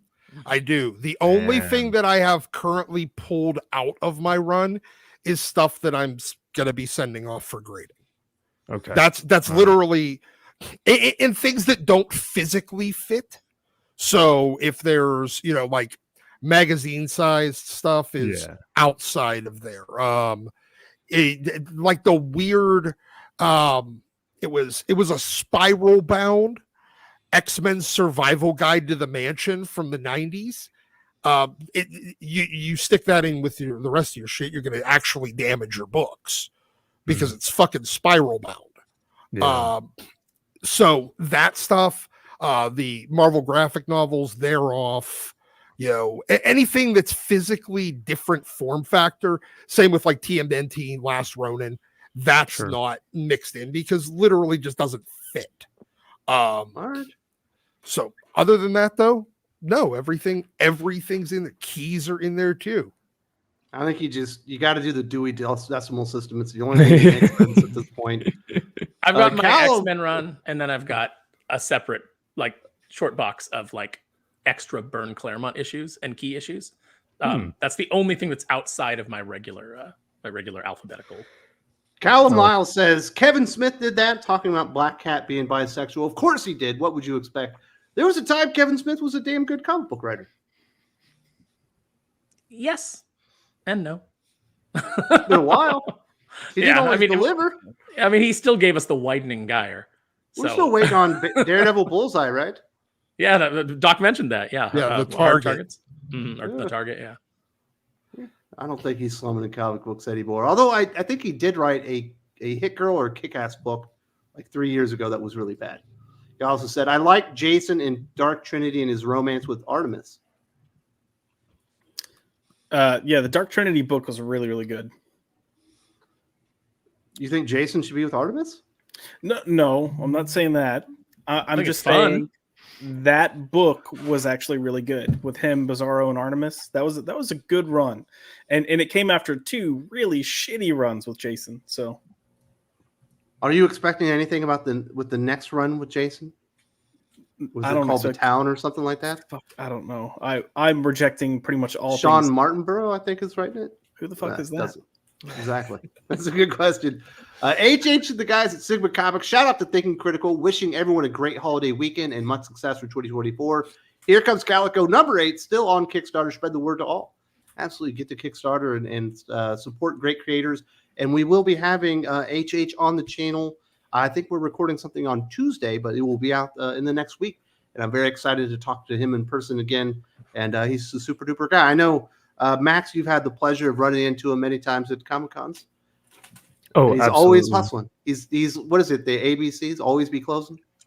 That dude works harder than anyone else. He is constantly standing up at his booth and constantly selling. Like you said, he's one of the most passionate men about this character that he has created, and it's so refreshing to see. Multiple times when Josh and Drew and I always go over to say hi to him, he's always got someone there, and he's just talking. He's going, "What do you like in a character?" I guarantee you, Calico is going to be something that you're going to like. The dude knows how to write a great character and sell it. So I love seeing him at these cons because he knows how to do it right. Very nice. Linda F says no one is going to be Batman's successor because he's going to end up making Gotham a better place and not needing Batman at all in the future. Hope so. Catwoman almost did that with Gotham more, right? She cleaned up the crime by making the criminals better. No. Wes, why did you have to bring how do we kick you off your own show after that comment? Where's the eject that was button? the premise of the book. Yeah, you know what, guys? I Oh no. Well, the premise for the book was fucking retarded. So, Maybe. Does Gotham ever finally get saved, Josh? No. It's like the eternal fight of good versus evil. You're never gonna completely rid the world of evil. It's always gonna be there. So What's the story about Gotham City? Is it City of Madness? Oh, I read the first. You mean the new one that's coming out right now? No, the one that came out like 15 years ago. think it's called City of Madness. Isn't that it?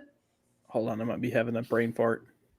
I might have misremembered that one. But obviously it's a Batman story, but it was all about just how evil Gotham is, and just like how evil just permeates almost every crack of the city. And Batman is essentially overwhelmed and will never be able to save it. I mean, I think you do hit a point where Batman, I would like to think, we'll never get it because, of course, these things have to go on forever. These, there's no ending point for these IPs. But, I do think that there is City a story of Crime. that you could tell. Yeah, what I was thinking of. Not City of Madness. I think there is a point where Batman could solve most of Gotham's ills, and they could have a period of peace. And then when he's older and infirm and at the end of his life, things start to go bad again. And then, that's Aaron, how about this? So you get what Terry if McGinnis. Batman started paralyzing the criminals that he knew would commit more crimes when he caught them? Do you think that would fix the problems? I think it would fix a lot of them. I mean, unfortunately, well, okay. So there was this old debate, and I'm not gonna use the word, but like a friend had suggested to me that like it started out with what if the Punisher basically, inflicted the crime upon you that you inflicted upon other people. And then it became like, and then it was like, well, then you get into sexual assault and it gets really weird. And then my friend said, come on, you think that any of Batman's villains would come back if he started doing that to him? And I was like, well, like guys like the Penguin aren't coming back. The Joker, maybe. Maybe the Joker would keep coming back, but it just gets into some really weird areas. But no, I think you kill most of the villains, you'd have peace. No, you just paralyze them so they can't walk. I mean, they get in machines. They get in machines like they do the fucking Hawking treatment where they're moving it with their mouth and stuff and still killing people. Everything just escalates. You got Mr. Freeze's head on spider legs. That's where that leads. You don't need that. Yeah, maybe it doesn't work. WraithX7 says it was Tom DeFalco was the one that first revealed Black Cat was bisexual in the Spider-Girl comic book. Okay, I have no. There we go. All right, Dave K. Man, I need to get on one of these panels, Wes. What are we going to have me on? I'm not really sure. I don't like just invite tons of people on the channel. I do. I have senior credentials and I do have the email and stuff. But I'll reach out to you and see what we can get to work on. But for the most part, it's kind of the regular people coming back. But I will definitely check that out, and I will get back to you. It is the holidays and everything, and I do have a lot of stuff going on right now. We keep coming back until Wes starts paralyzing us, and then we don't come back. That's exactly that's paralyzing the guest. Like I've had enough of that guy. Annabelle, I'm tired of everyone trying to be Grant Morrison. We just need plain good and meat potatoes comics. Yeah. We need a return to form. And I think Grant Morrison was trying to be Alan Moore. And that's a big thing. I think we need a lot of individuals currently like to do the deconstruction of characters. They like to do these what if stories. I think we need just a return to form. We need a good optimistic story. One of the biggest things. Green Lantern from Jeremy Adams and his Flash run. Yeah. When everyone's trying to write the biggestest, baddestest, most epicest changing universe story ever, like nothing ever matters. Like at that point, it's all right. Been there, done that. Mm-hmm. Very nice. And thank you to everyone for supporting the channels. Really enjoyed this. Rufio Haspin says, fear of mutants in Marvel Comics makes no sense. The average 616 citizen can't tell X-Men apart from the Avengers anyway. That's fair. I mean, that's Has always the premise been fucked up the whole time, Aaron? It's always been like everybody always has that question when you first get into X-Men and then you're looking at the Marvel, the Marvel universe overall. You're like, well, why are they afraid of Cyclops? But like there's not the same rabid, Yeah, well, I mean, Captain America, okay, Sentinel of Liberty, he's been around for a while. He's got a rep, but like Scarlet Witch, Quicksilver.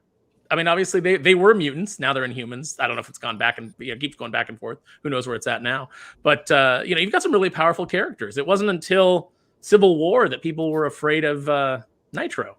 Is that? Am I right, Doc? Was that his name? Nitro. He blows Doc up. Doc is out. Is Doc smoking? I think so. He put a beer right back. Okay. I'm right. It's Nitro, right? I'm not confusing characters that blew up and killed the New Warriors and kicked off the whole Civil War. That sounds right. I'm not your Marvel guy, but that does sound right. It's been so long since I've read Civil War. I don't remember his name. Yeah. Okay, Nuke is the guy with the flag on his face. That's the one I was Yeah. like in my head. I was mixing it up. So yeah, it is Nitro. So up until that point, like Nitro can explode. Like, how come nobody was afraid of him? How come the supervillains don't get this hate? You don't see like rabid anti-Titania and Absorbing Man demonstrations. So that always has kind of been a problem within the X-Men universe.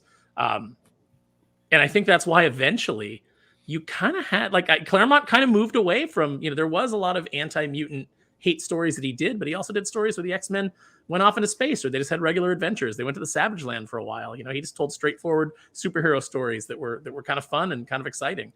And it isn't until you kind of get back to these hack writers, your Tom Taylors and whatnot, that are like, mustard and bigotry.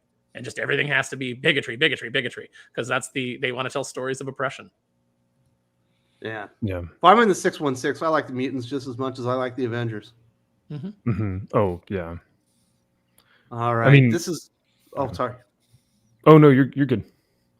This is definitely for Dylan. Omega Man, Superman not only would beat Batman 100% of the time, even with prep, but it wouldn't even be hard. Oh, 100%. Yeah, it wouldn't be hard at all. With how he can conceive time, like it wouldn't, or perceive time, it wouldn't matter. Yeah, like him reaching for his little kryptonite ring, he would just be dead in seconds. Like it wouldn't matter. It would be just like in if anyone's read Superman Batman Public Enemies, when the future Superman comes back and he just like take care of him like that, it would be like that. Like, why but do the they thing let is, Batman beat him so much then? well, honestly, most of that stuff is Elseworlds. Like if you look at when Batman actually beats him, almost all of it's Elseworlds. There's hardly any actual in canon, but it's because if you have like a 6-issue story, you can't have it end in a panel. That's why you need a story to keep going. That's why Batman can't kill Joker. You gotta same way you do Flash stories.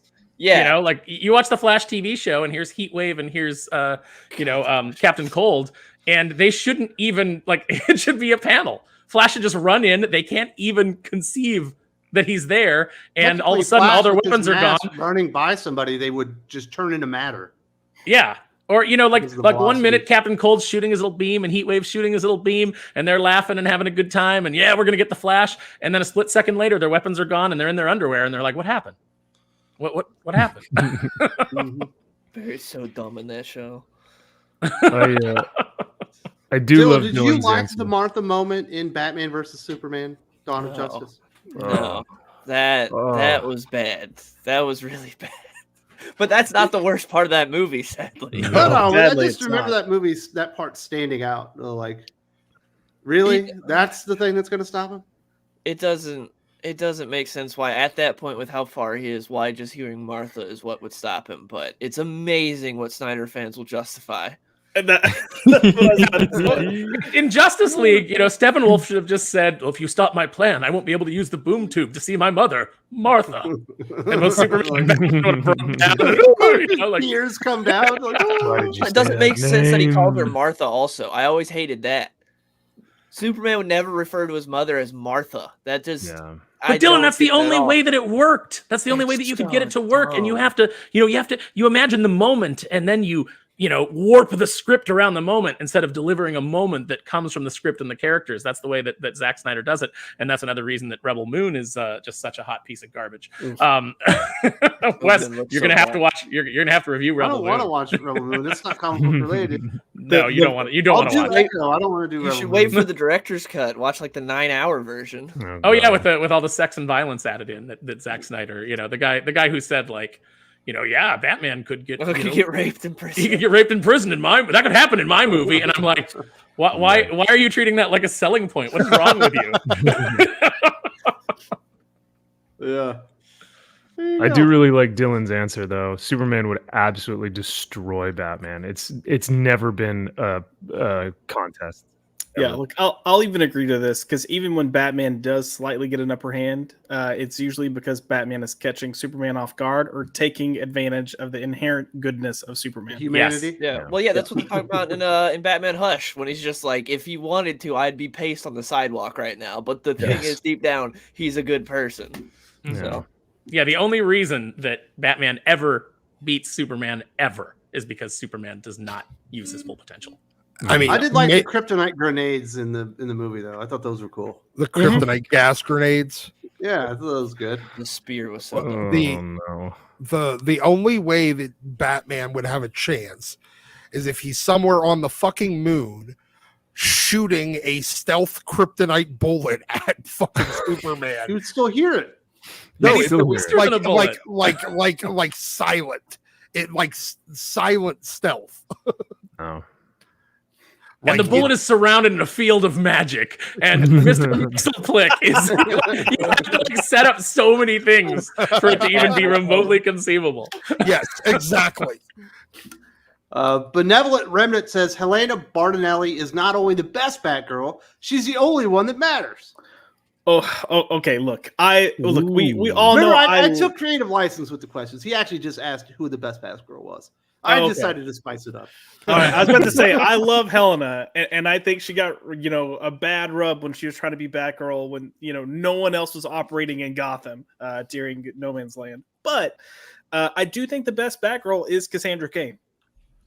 She's the most interesting, interesting, and most badass. Like she's. I think Babs works better as Oracle, so I'm gonna absolutely agree. I think Helena's her own character. I think that a lot of times when you try to force these characters into these other molds, you try to make Falcon Captain America. You try, it works for a story, but it doesn't work in the long run. making Laura Rhodey Kinney. Iron Man, Laura Kinney will Iron Man never. was an alcoholic. Yeah. Laura Kinney will never be Wolverine. Never, no matter how hard they try to make that stick, Fetch is not going to happen. So, she's got her own identity, and it's a great identity. And she should be allowed to have her own identity, much as Helena should always be the Huntress, because the Huntress is a great character. Doc, do you want to give him your crazy opinion on Batgirl? That Spoiler's the best one? No, I'd say she's the best Robin. She's the best Robin. What the Even better. fuck? What I will say to maybe support the Spoilers of the best Batgirl is that is the best Batgirl book. That book is actually fucking amazing. But Spoiler's a great character, man. I used to love her in Robin by Chuck Dixon.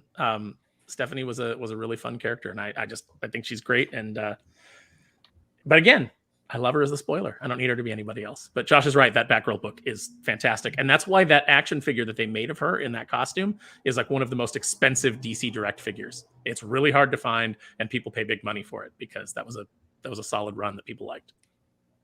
Comics Gatekeeper says bringing Barry Allen back and killing Wally off for years was a mistake.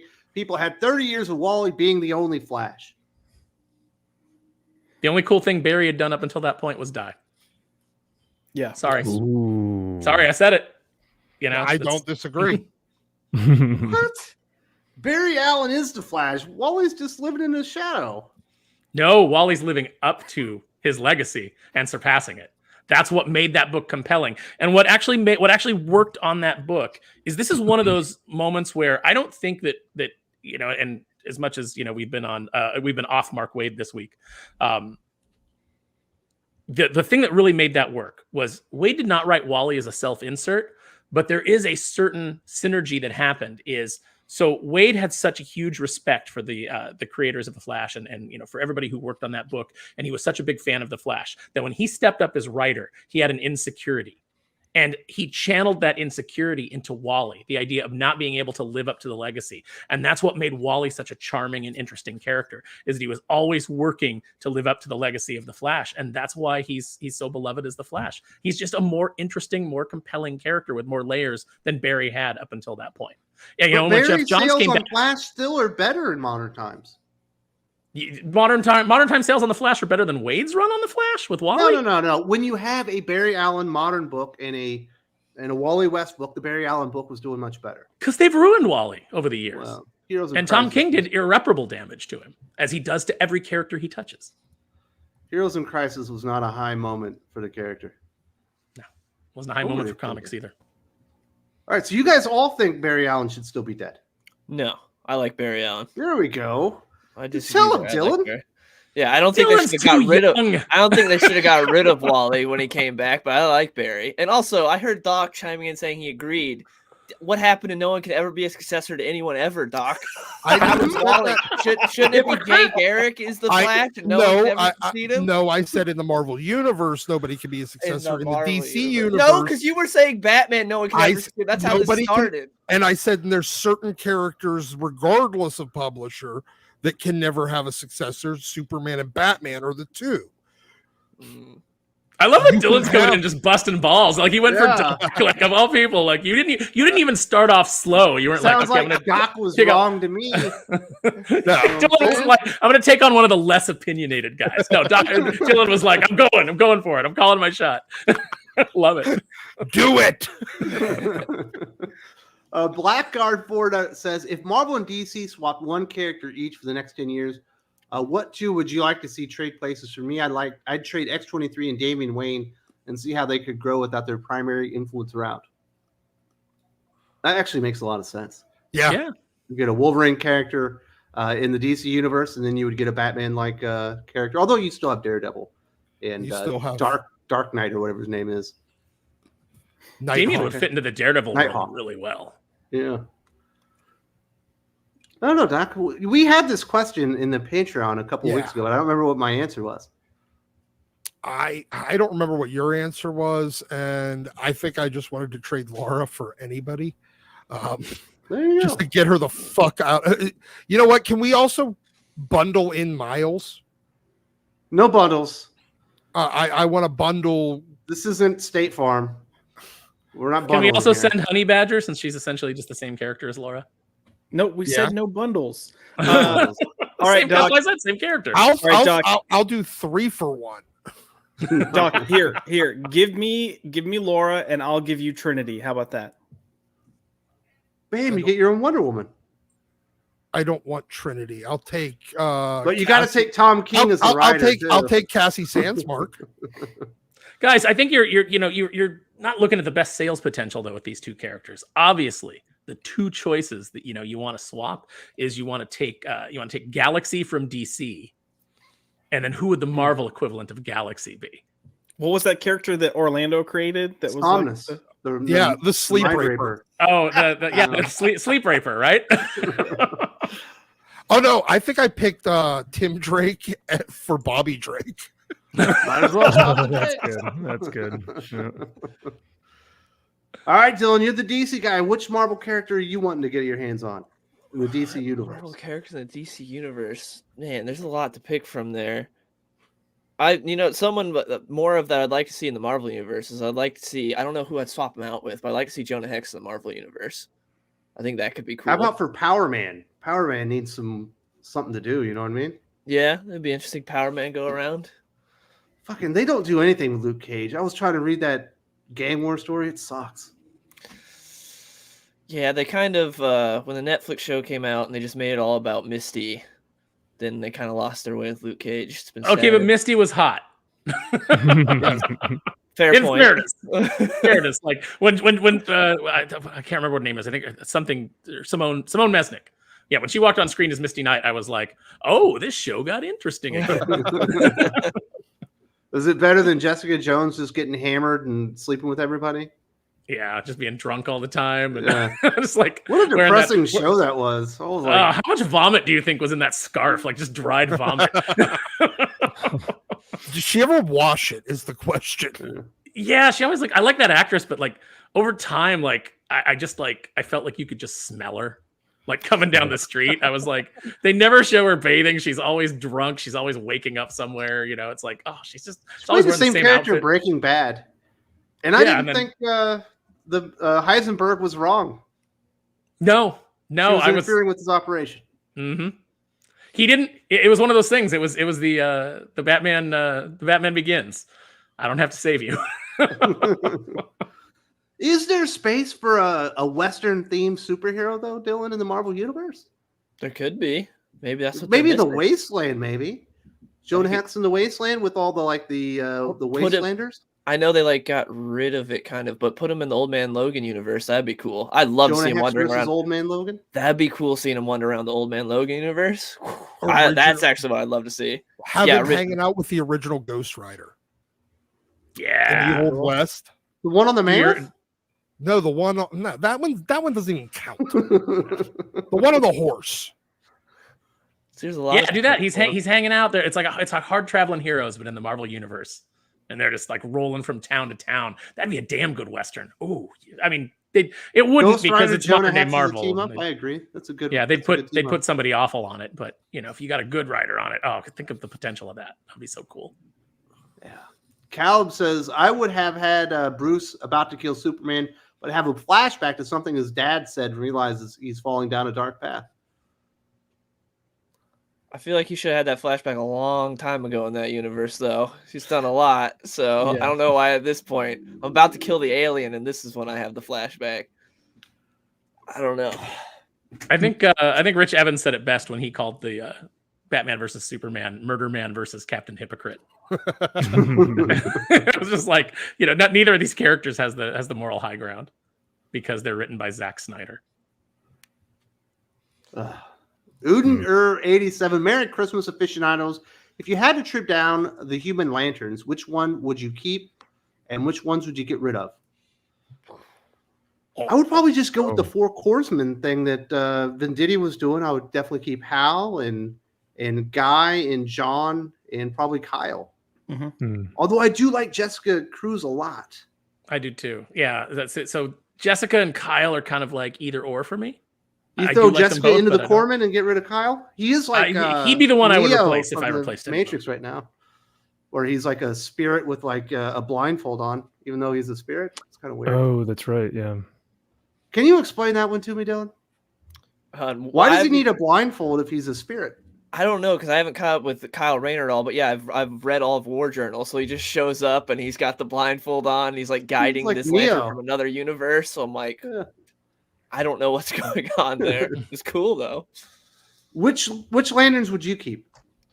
You keeping Jojo Mullins? No. I would definitely... Jojo Mullins, fine ass? You gotta say it all, Wes. You gotta say it all. Yeah, you gotta keep Hal and John, and then I feel like the rest are kind of... You gotta have Guy because he's the meathead that always fucks everything up. Yeah, Guy's fun. Yeah, I think I would go with Guy as well than Jessica Cruz. I think that's what I would go with. Build it like the A-Team. It's got to be 5 people, but you got to make Jessica Cruz useless because you got to have the brains, the brawn, the wild card, the useless chick. Are you counting the van as a character? No, because there's 4 in the A-Team. 4 in the A-Team and the useless chick. If you go back to the original, so that's 5. Surprised no one really wants to keep Simon Baz. Well, I mean, Jess kind of is useless because she has that anxiety complex to where when something bad happens, she normally freezes up. And by the time she gets out of it, the other laners would have fixed it. Yeah. I mean, I think that Jessica Cruz needs some work, but I do really like that character, and I think she's got a great design. And she is, she gets your diversity quotient, and it just enrages everybody that she was co-created by Ethan Van Sciver. So that I think she has with the lantern, I just think is cool. It is. Yeah, cool. It looks neat. Yeah. Plus, it's always good just to it's like you get a good artist, and you want to have a beautiful woman on the team so that they can add a little sex appeal to the book. And she's definitely got that. Who do you think MVP? If you're keeping lanterns, who you keep? I actually really like Kyle a lot. I think he brings something. You like the crab mask? No, maybe not necessarily what he's doing in War Journal, even though I do like that it's kind of this apparition from the future kind of leading him. I think that's a cool concept, but no, I just, Kyle is very unique. He's got this different kind of perspective in his personality and how he sees things. He's a creative, he's an artist. Never made sense to begin with, did it? Why would any type of interstellar police force ever knowingly choose a painter instead of a fighter? So they could do the sketches. We're looking for this guy. It was because he could have more interesting creations when he was using. But it didn't really work out, did it? Like like he made like an anime mech instead of a big boxing glove. It was like defeat you with a haiku. Yeah, it's like you should have had. I feel like Ron Mars wasn't imaginative enough to really make that work, and he didn't like give enough leeway to the artist. Like, well, what do you want to draw? What would be cool? What would you do if you were Green Lantern? Like, you really kind of had to like lean into that, and they never really did. If I could only break it down to like 3, though, I would do kind of a Trinity thing. I would kind of do like a Superman, Batman, Wonder Woman, but I would do Hal, John, and Jessica. I think the 3 of them would be a really great team up. And then the other 3 lanterns like Guy, Simon, and Kyle. You forgot Joe and Teen Lantern. I was gonna ask, when is someone gonna bring up Teen Lantern? Brian Michael Finn is special. Oh, wait a minute. Teen Lantern, you say? Yeah. We lost Aaron again. Yeah. Excluding Teen Lantern, I would actually keep all of them. But if I were to write a Green Lantern book, I would create like a structure where you have different roles within the Lantern Corps. So you would have like a police force, you would have like an actual military force, you would have people that serve as like detectives. Yeah, that way you can get people kind of functioning different roles as a Lantern. Joe is the multiverse's greatest detective.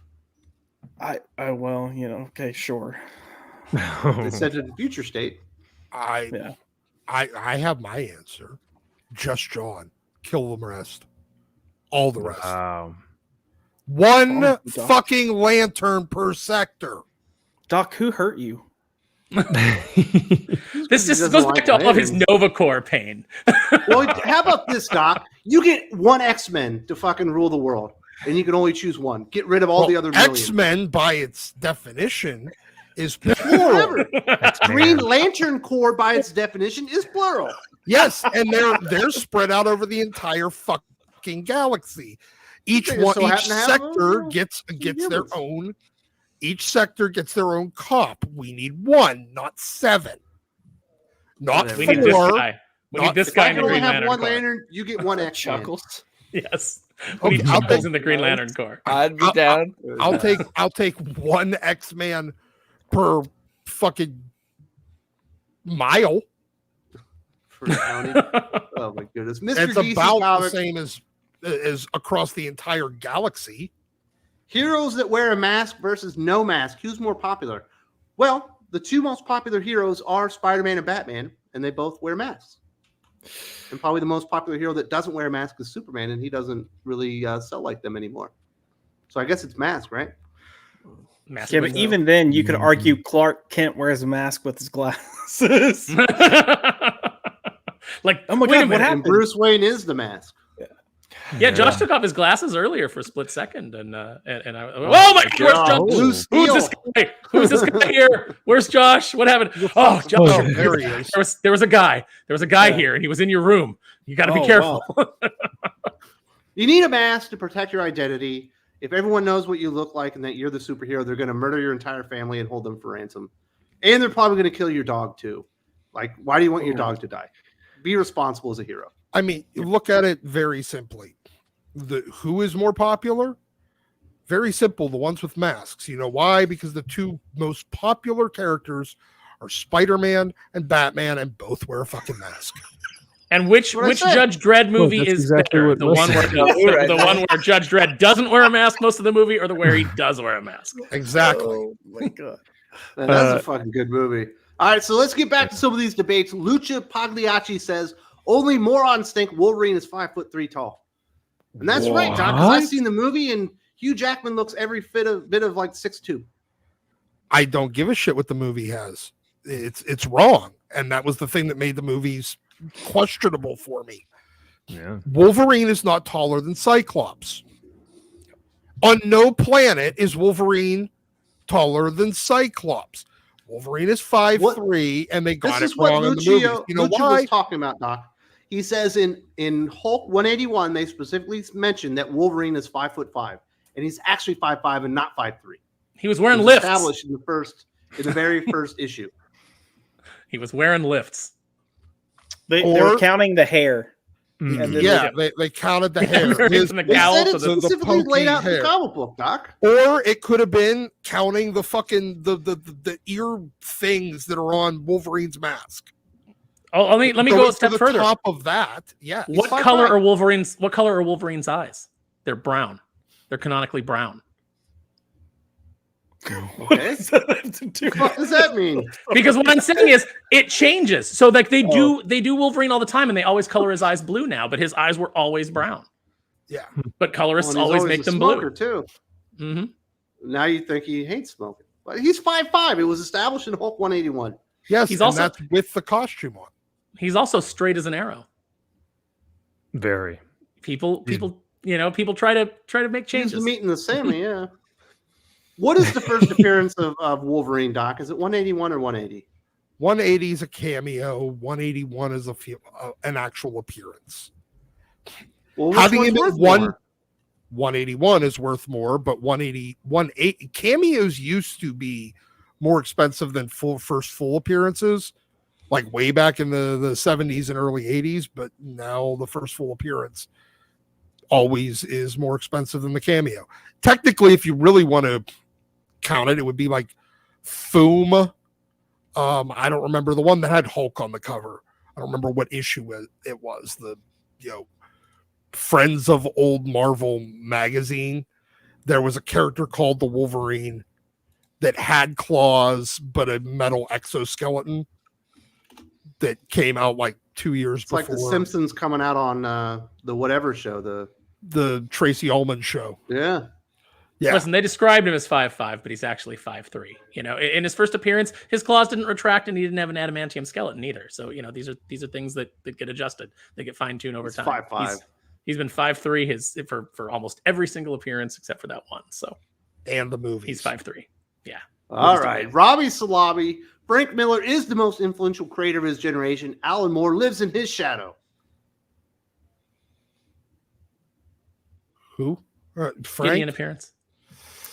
Oh, you know what? I can kind of Miller agree with that. Has the career that more creators would aspire to because of all of his work and his adaptations going on to movies and stuff like that, where Alan Moore never really achieved that. Well, and Alan Moore comes out of his castle every few years to bitch about whatever, film adaptation that they are going to do of his work, and then the only thing, they did a few. He still cashes the From fucking Hell. You still got Watchmen, League of Extraordinary Gentlemen.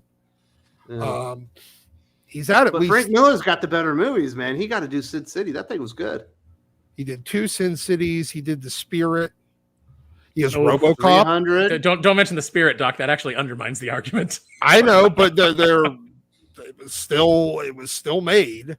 He never comes out and gets into a bitching match with Grant Morrison over who's a Ravenclaw and who's a Hufflepuff.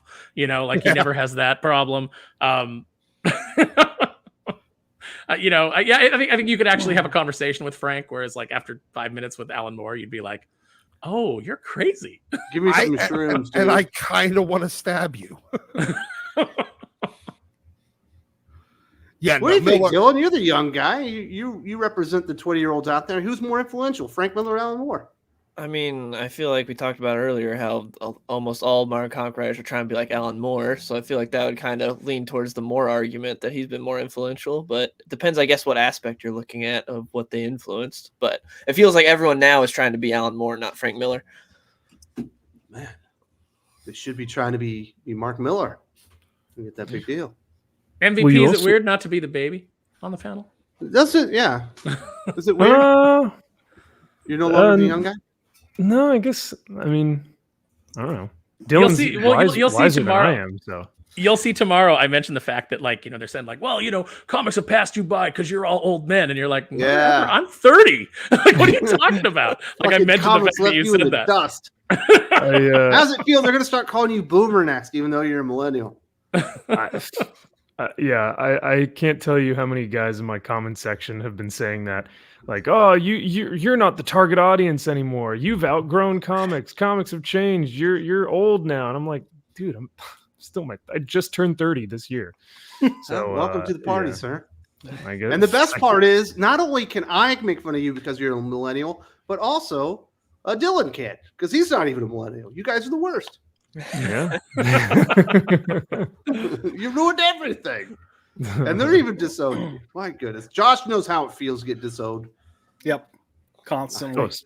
Especially last night with some of his takes on his best and worst of 2020. Well, he had his fucking pinky out talking. Guys, we got to talk about, not on this stream, obviously, but we got to talk about Games Radar's top books of the year. Fire and Ice from DC made their list. Maybe we'll do that for the for our show this week when we do the Geek Fix. Do it. Okay. Definitely do it. It's all right. Here's another one. This was from channel favorite, YouTube superstar Fatal J says Greg Capullo defecates better doodles than Brett Booth draws comics. This is the worst take of the morning right here. What? Well, I mean, it's from Fatal J. What did you expect? Technically, that wasn't his take. Fatal J actually just said, "Who do you like more, Greg Capullo or Brett Booth?" No, But I you're didn't just think it was- setting people up. No. You're just setting people up to come in and torment us, right? Instigating. I had to make it more of a debate topic. He wasn't saying he didn't have a stance. So I took think his stance. this a little sounds far. like his stance, though. I would say that this is an incorrect take, because on both of their worst days, they're about even. Brett is far more consistent of a writer or an artist. His stuff always looks, it has continuity, it has consistency. Capullo he has a lot more variation on quality. I would say the big difference is I think Brett Booth is a better visual storyteller. They're both amazing illustrators, but I think Greg Capullo can channel the energy and the vibe better with his illustrations, and maybe he doesn't tell visually the story quite as seamlessly as Booth does, but he builds like dread and stuff with his art. Brett is also extremely like technically proficient. Like the anatomy and the physiology of a lot of his superheroes just look perfect. But I would almost say that Brett is getting better. Like if you look at some of his Patreon like illustrations, some of the stuff that he's doing right now, it's almost like each day he continues to progress as an artist and as an illustrator. It's incredible the work that he's doing. So yeah, he's much less stiff than he used to be. That used to be like the one thing that like I always liked his work, but the one thing that I would always is like a lot of his posing seemed kind of stiff. A lot of his action stuff seemed kind of stiff, and I think he's really overcome that throughout his career. And I think that I think you're right, Max. I think he's hitting a point where he's just like getting better and better and better. And one of my dream projects for a while that actually I had somebody at DC that was actually like I've been trying to like get editors to pitch this, is he kept saying like, he goes, I want you to write a Backlash and Taboo series that Brett draws and that I color. And I was like, I'd do that in a heartbeat because I love those characters and just the chance to do anything with Brett would be amazing. Yeah. There we go. Fatal J, you were wrong, sir. Nerd says, I hate the concept that the big two are needed for a thriving industry.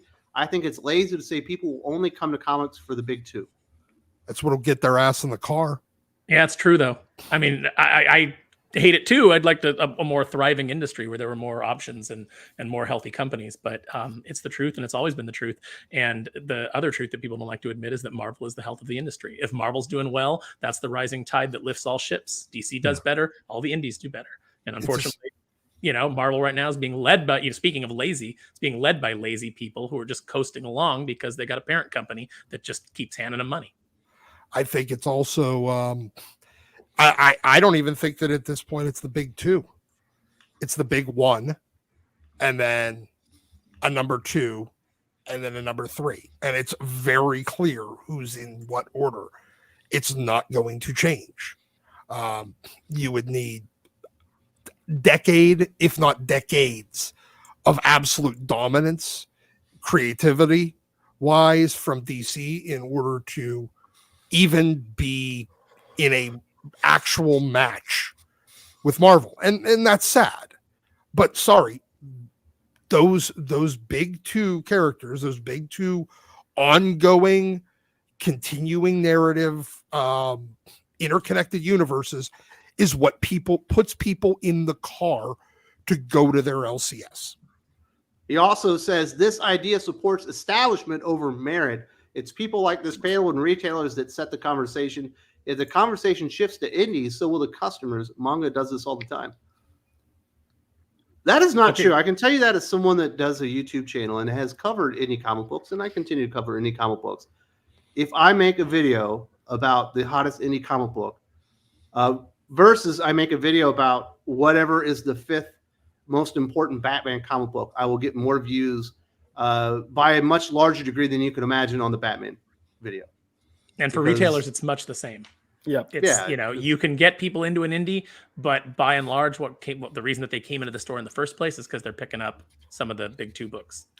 And honestly, on the issue of manga, now my understanding of manga is incredibly limited. So please, take this with a grain of salt. but I'm pretty sure manga has a similar situation. People get in the car to go buy fucking Berserker and My Hero Academia, One Piece and My Hero Academia. Demon Slayer. They pick up other things because they're there. But they had a good experience. They're like, hey, I want more of this. Let me go try another series out. And those are the long running, have a lot of back issues, a lot of, everything that you could do. Those are the big titles that put people in the store in the first place. So it's really not any difference. I mean, every form of entertainment has this. You have your anchor shows, you have your tentpole movies, you have your anchor publishers. That's what put asses in seats. Yeah, even when I was at Tokyo Pop in the early 2000s, you had your big titles that they had licensed that got people into the store, and then you hoped that they would pick up some of the smaller titles that you were doing, that you were licensing. So, they'd come in for a Love Hina or a Battle Royale. That's what would get them to the bookstore. And then, maybe you could entice them to pick up like a Pet Shop of Horrors or, a Rebirth, which was a Korean manhwa that I recommend that everybody read if they get a chance. It's a lot of fun, really great art. But yeah, it's always those big movers that put the butts in the seats. And then it's just like with film. There's tent poles that get people to the theater. Doc's mall analogy where he kind of had a point there that one time. Yeah, it's you go to the anchor store and yeah. Mm-hmm. Yeah, Macy's and fucking Penny's or Boscov's or whatever the shit it is these days. That's what gets the mall people into the mall. And then your fucking KB Toys or whatever the shit's in the middle. Kings, or your Suncoast Motion Pictures or your Orange Julius. Shows you how long I've been to the mall since I've been to the mall. Chess King. That's why those companies are able to exist. Those stores are able to exist. And I know Wes already mentioned this a little bit earlier, but truly, like Wes has every single week has a best of the week with Drew. I have a Friday evening live show where we go over our favorite comics of the week. Most of the comics that we talk about are a lot of indies. So if you say that, but I always do a big 2 comic book on the cover, so more people will click on it. And there you go. And that's the thing. We are setting the conversation and letting people know that there are some great indie books out there. But for the most part, the comment section, our analytics will always show us that more people come to it if it has Batman, Superman, Spider-Man, Wolverine, like big tentpole figures, even though in our videos we talk about a lot of indie stuff as well. So we are setting the conversation to show people that there are some great indie books, but they come here for the big tentpole characters. Yeah, I can't determine what people are attached to and what they've collected their entire lives. Right. And I can't tell them it's time to give up X-Men and it's time to move over to The Sacrificers, which is a much better book right now. Absolutely. I don't get to dictate how people feel about characters. And there are a lot of good indie books. And I have my top 10 of the year, and this is going to be the first year since I've been doing these that there are a majority of indie comic books over DC and Marvel offerings. Much better right now. Yeah, my top pick of the year is an indie book. My number one book of 2023 is an indie. So I also like what you do, Wes, is that like you'll reference, hey, if you like Rick Remender X-Men, you'll most likely like Rick Remender Sacrificers or something like that. You tend to reference like if you like this, you'll most likely like that, and it kind of gives people this you're kind of opening the gates to this new avenue. If they like a larger, like if you like a Spider-Man or X-Men or something, you may like this too. So it leads them to Federico Della Casa says, just wanted to say Merry Christmas to my favorite show. Well, Merry Christmas to you too, sir. I hope you're having a wonderful time in Italy and the weather is nice. And I don't know if you're looking for a white Christmas, but I imagine you got it by now. This should be pretty snowy in Europe, right? It snows in Italy, right? Mm-hmm. I think so. Yeah. Especially in the country. Mr. DC Comics, in the East, characters that are powerful like Superman thrive and are successful, but in the West, it's all about street level heroes. Do you agree?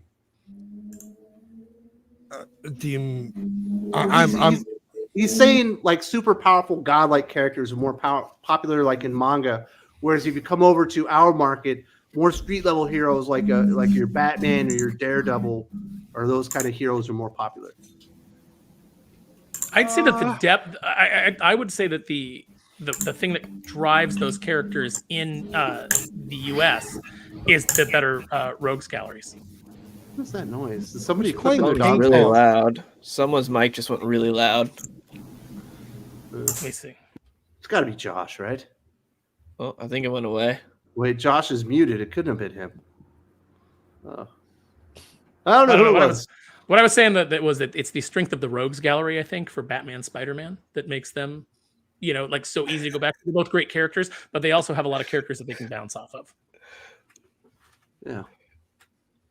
Definitely different audiences, but people do like that modern, more grim take that you get with street level heroes. They feel more grounded in today's. It does feel like that a little bit. Kalichi Oki says, has Marvel always been outselling DC? DC characters are more well known than Marvel's. I know they've had market cap for years now, but when did this happen and why? Especially when both are equally shit show. Merry Christmas. There are times when DC will overtake Marvel, like when New 52 happened. It happened for several months. I think it was like 8 months when Rebirth happened that they outsold them for about 6 months. But for the most part, since I think the 70s, Doc, it's been a Marvel show. Late 60s, really. Okay. And it was after Marvel was, because originally, it would have happened sooner actually, but Marvel was actually limited in the number of books they were allowed to publish. Yeah, they could put out like 8 a month or something. Yeah, so that's why they did a lot of different titles that would skip a month and then have another one in the odd numbered months, these in the even numbered months. Like Avengers and X-Men were like that for a period of time. So it wasn't until once DC lost its iron grip on distribution in comics, Marvel took over, and without, other than Crisis, you mentioned New 52 and Rebirth, other than really those periods, Marvel's owned the market cap. I would imagine that is, Doc, because people are used to buying comic books on a weekly basis, and once you get yourself attached to a character, you tend to stick with them. Man, Max, I think your gain is super your gain went up or something, because it is getting everything. Yeah, I can hear the cricket that was walking in the corner. Yeah. But I think it's just people keep their collections going, and those are the characters that most people that have collections, or more of them, are on Marvel. That's what happened, right? Yeah, and additionally, a lot of it took DC a little while to figure out the Silver Age. They came, they actually started it with, Showcase 4. They were the start of the Silver Age, but Marvel actually got to define the Silver Age with Fantastic Four. And they didn't really start doing that until they brought in a bunch of Marvel writers. Yeah. Once they started to figure out what the audience wanted in the Silver Age, they were too far behind, really. Yeah. Very interesting stuff. Nerd says flagship manga only became flagship manga because conversations around it was big. Manga like My Hero was new to the arena. Well, it's the same thing with DC and Marvel characters. Spider-Man didn't become an overnight sensation, just rule the market. You have to tell stories that are amazing, and their conversation gets built up, and then people will get attached to the character, and then they stick with it. It's all about word of mouth. And, word of mouth tends to gravitate towards the big books, by the big two. You do have indie successes that people jump onto. Invincible. Invincible is huge. Like Walking Dead. Saga, Walking Dead was still a top 10 book when they canceled it. Mm-hmm. Now, I imagine the show had something to do with it, but it had already been pretty successful. Yeah, it was already climbing up there. It was, people were buying the trade. The trades were insanely popular. I do think it's much harder right now for indie comic books to break out and be big successes because, Amazing Spider-Man just isn't amazing right now. Batman is kind of sus. Even the people going in and buying those books, a lot of them probably aren't even reading. They're just going into their box just to fill out their collection. And if you had people excited, kind of like during House of X Powers of 10, the last time I think everyone was excited, where a vast majority of people were excited for the same book and were coming in, that's when you get something like probably a breakout like Saga. where you got a really good book, the audience finds it, and it just kind of grows. There's also the thing with Marvel fans is that it's possible. Well, no, it's possible to have complete runs. It's virtually impossible, especially on the big titles, to have a full run on, say, Action Comics, Superman, Detective Comics, or Batman. Good fucking luck. Like, I mean, You gotta be a millionaire. You literally have to. You have to be ready to drop down six figures for virtually any copy of Action 1, Tech 27. There's just not a large enough audience, and because comic readers are completionists by nature, we get a little OCD about our shit. Having that, break in your run bugs us, whereas it's easier to accomplish it with, say, Marvel, because it didn't start until the 60s. He also says, is it that indies don't have attention-grabbing stories where people want to sit down and discuss? All indies really get are mentions. They don't have longevity. Yeah. Or they don't have the history. They're not part of a big, part of the reason that Marvel and DC have been so successful traditionally is because people get into the lore of this big connected universe. And so the more lore you have and the more, that's something that's very attractive to men. We enjoy these big, broad worlds. And that's why it's always been a male dominated, collector industry, is because it's the sort of thing that interests us. It's like that question of, how often do you think of the Roman Empire? Well, how often do you think about the Marvel universe? How often do you think about the Star Wars universe? How often do you think about the Warhammer universe? Also, all those things. Aaron, to jump on top of that, there's one comic book, any series in American history that's ever made it over 300 issues. There are lots of different characters that have way over 300 and have gone over 1,000. Marvel and DC, that kind of longevity absolutely helps. And also, typically, when you're talking about an indie comic book, once the creator's done, the story is over. Mm-hmm. Whereas the other characters will continue on their legacy through maybe 100 writers at this point. Yeah, I was going to move on to that. So you had like Cerberus, I think was the first book to pass 300. And then you had Savage Dragon.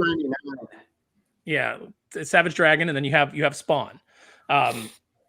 Very inconsistent quality with Savage. I would say that Savage Dragon, like around issue 50, dropped off and never really recovered. And the book has just been consistently getting worse and worse. And now it's just softcore book now. Yeah, it's just it doesn't make any money. It's just there because Eric Larson wants to keep doing it, and it's basically just softcore pornography now. Spawn, I would say that there's some good early issues of Spawn. Then it dropped off, then it came back. Really geared up toward 300, and now we've got the shared Spawn universe. So it's but you have to have those creators that want to stick with it, and there's very few. Creators were very fickle. We want to move on to something else. We want to tell a different story. We have a different idea that we want to jump to. Yeah. Mike has bad knees. Very nice, Mike. Don't we all? Being gritty is overplayed, and we need more good comics that cater to younger audiences. I could agree with this more, Dylan. Like, you go in and read a Wonder Woman comic book, and she's cursing nowadays. It's just weird. What's with all the wingdings in a freaking Superman comic book? Why does everything have to be so gritty and grounded in reality? That's why I like what Jeremy Adams is doing, obviously in his Flash run and now in Green Lantern, where it's just a little bit easier to get into. Not everything has to be the darkest story ever. I don't know. It seems a lot of writers think in order to have any type of cultural impact or anything, or a story that has meaning, it has to be super serious and gritty and deconstruct the character. It can't just be a fun time. You can't just have a comic that you enjoy. It has to be super gritty. I don't know. Yeah. I still remember getting very angry in I think it was Siege, when they unmask Norman Osborn, and he's got the Green Goblin face painted on, and Bendis had Spider-Man say, "Dude, F you, seriously." And I was just like, so dumb. Mike, great to see you again, brother. Yeah, Mike has bad knees, has some great takes. I do agree with the being gritty thing being overplayed. The thing though is with the targeting younger audiences, Marvel and DC have been trying to do this for the past decade and failing. I don't know if they necessarily realize that their large customer base tends to be a little bit like mid-20s to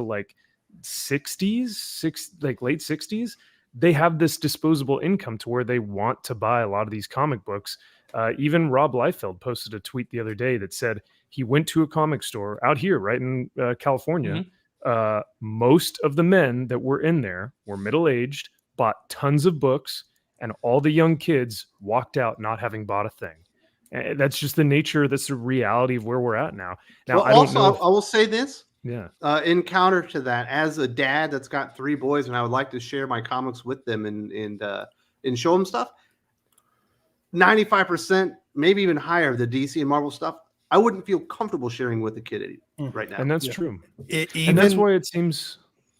Go ahead. I was just going to say that's why it seems so counterintuitive, because DC and Marvel keep saying, "Oh, we're targeting a younger audience," but making these stories unreadable to kids. So it seems weird.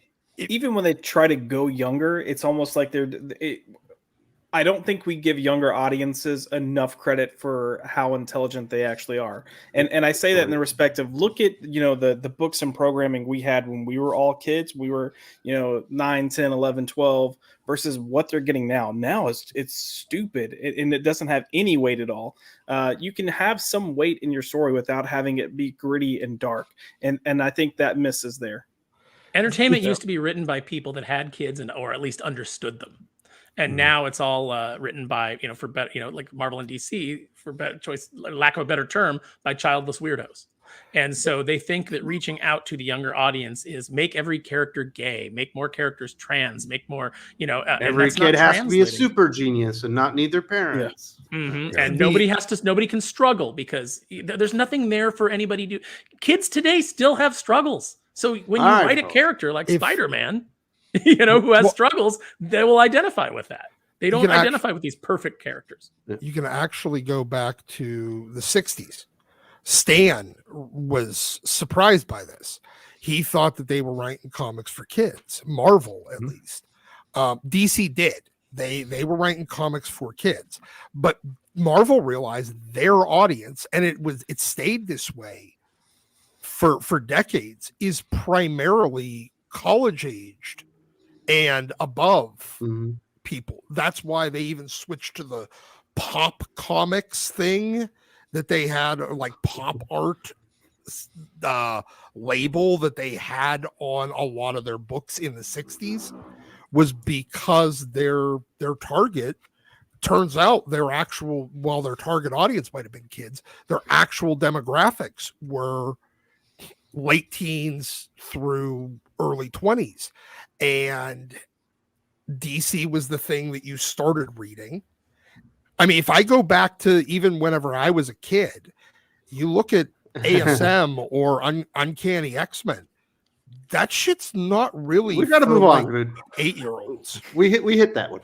Carrie Nerdy Girl creates. You got to remember, here in the West, we got the manga that was hit in Japan. There's also a lot of manga reject in Japan. We rarely see. Indies have to go through the trial of fire we don't see manga go through. That is true. We do get to see a curated version of manga here. Aaron, obviously you worked at Tokyo Pop. Were they very selective on the books that they would actually choose from their library and actually move over to the US? Oh no. They just Tokyo Pop. It was a boom time for manga. It was like the first real boom time for manga. And so it was a mad scramble to just grab any license that you could and put it out. And I think that kind of led to that initial. That's crash. How you kill your boom. Yeah, that's exactly how they did it. There were a lot of bad decisions made on the inside of the company by the executives, and that's always how it works too. Is this money will never end, so let's start making movies, and that was pretty much the downfall of Tokyo Pop. Very nice. And Kalichi Ochiki, just trying to understand this. It's cause of loss. It's because of loss of distribution hold. I'm not sure what by collection was. So, Doc, we were talking about why Marvel is beating DC. Marvel has more collectors, and collectors are an enormous part of the market that come in every single week to keep their runs going. Correct. There's a lot of people that haven't actually read ASM in 15 years, basically since One More Day. But they are still buying it every month. It just goes immediately into a bag and board and into a long box or a filing cabinet or wherever they store it. because they've been buying since the 60s or the 70s, or they started in the 70s and 80s and bought forward and backwards. And they want to keep that full run going because we're weird, autistic, fucking OCD completionists.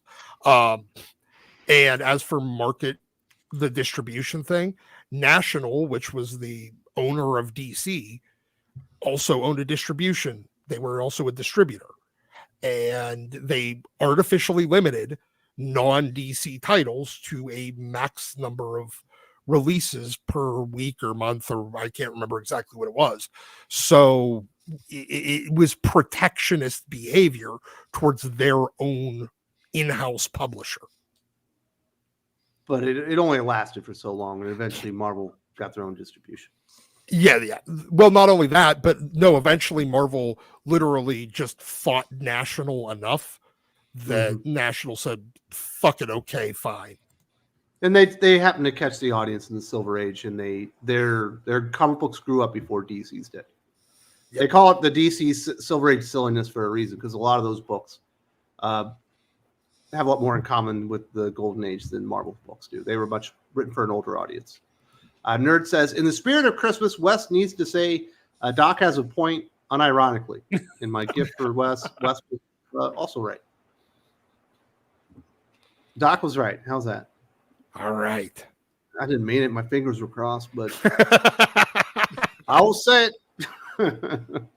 I do want to say thank you very much to everybody. We did not get through, obviously, all 30 debates. I wondered if we would be able to get close. Maybe we'll get some more of those in next week, but I think we're going to be doing a year in review or something. We'll see what happens there. But obviously, we do have I don't have the thing for it, but we are going to do our comic book recommendations. Dylan, thank you very much for joining us again, sir. Are you recommending any comic books this week? Because there's some doozies. Yeah, there were some good comics that came out this week. A new issue of Incredible Hulk came out, really good. One of my favorite series going on right now. We got Nick Klein back because we had like a fill-in artist for like an issue or two. Nick Klein is so good. Really enjoying Incredible Hulk. We got a new issue of Green Lantern War Journal, which is solid. It's good. It's not as good as the main Green Lantern book, but I'm still enjoying it. New issue of Superman, which one of the weaker issues, but still a good story overall, and I'm enjoying Superman. And then finally, Geiger Ground Zero, which is the prequel to Geiger. Issue 2 of that just came out, and if you like Geiger, check it out. I really like it. And of course, Gary Frank on pencil, so you know it looks great. Absolutely fantastic. And there's also a little Junkyard Joe in the back of that one. Yes, you forgot about that character. Yeah, Ghost Machine. You have big. I'm excited. You got big plans for Ghost Machine. You think they're going to be good? I think so. I like all the talent they've got for the most part. Yeah. I think it's like that crew, and getting Tomasi in there has me super excited. I'm happy that he's got something, and I'm just like, the talent they've got in there great. So it's going to be hard to fail. And I've liked what they've done so far, but obviously it's only been Jeff Johns stuff so far. Very nice. And you got big plans for Christmas? You're going to have a good time? Yeah, I'm going to have a good time, hopefully. Excited. Well, Merry Christmas. Thank you very much for joining us and having fun with these comic book debates. We've also got MVP, the prettiest man in comic book YouTube. I don't know, something like that. How you doing, MVP? What are you recommending this week? So you know what? I didn't actually get to read this week's comics, but I'll do you guys one better. I'll give you... wait, I had boy here. I had to come up with an entire list of my best and worst for 2023. So forgive me for not reading one week. I did that too. Oh, All right. I'll do this. I'll give you my top 5 of the year. Conan the Barbarian was my number 1. Batman, Joker, Deadly Duo, Transformers, Nemesis Reloaded, and Venom Lethal Protector. I had Batman, Superman World's Finest up there, and we kind of had to make some shifts around over the past 2 weeks. So, but no, Merry Christmas to everyone. Thank you again, Wes, for having me on this morning. This was so much fun. And yeah, looking forward to 2024. Definitely let us know if you like the comic debates, because I think some of them were really fun and some of them were we didn't have as much fun. But I think especially like the collector stuff was really good. Like I said, I got probably another 10 of them that we never made it through. Nice. It would be a good time to go through. And Merry Christmas, Aaron. Do you have any recommendations this week? I don't. I've been finishing up my Christmas shopping. Geek boy. Well, you know, I don't read nearly as many comics as you guys do anymore because I've largely given up on the mainstream industry. I will say this. I will pretty much mirror Max's list. I think Conan is the book of the year. It's definitely the one that's made me sit up and notice. So I'll back that up. I also think that guys, if you're not reading, if we haven't recommended Transformers enough to you, please go check that out. And I've got to catch up on my GI Joe reading because Wes sent me a panel from Larry Hama's GI Joe book that was just absolutely killer. Good. Yeah, it was so good. And I was like at first I was like, wait, is this Williamson or is this? And he's like, no, this is the Larry Hama book. And I was like, okay, that makes sense because it was kind of like in the middle of a story that I hadn't read the end of the IDW run, so I wasn't. I'm going to tell you what happens. Yeah, tell him. This is so good because there's like a mutant bomb that goes off on Cobra Island, and obviously the GI Joes get out, and Cobra Commander gets out with half its force, but Serpentor Khan does not, and he's on the island with all these cannibalistic mutants. That were hit by the bomb, and they're planning on invading Springfield.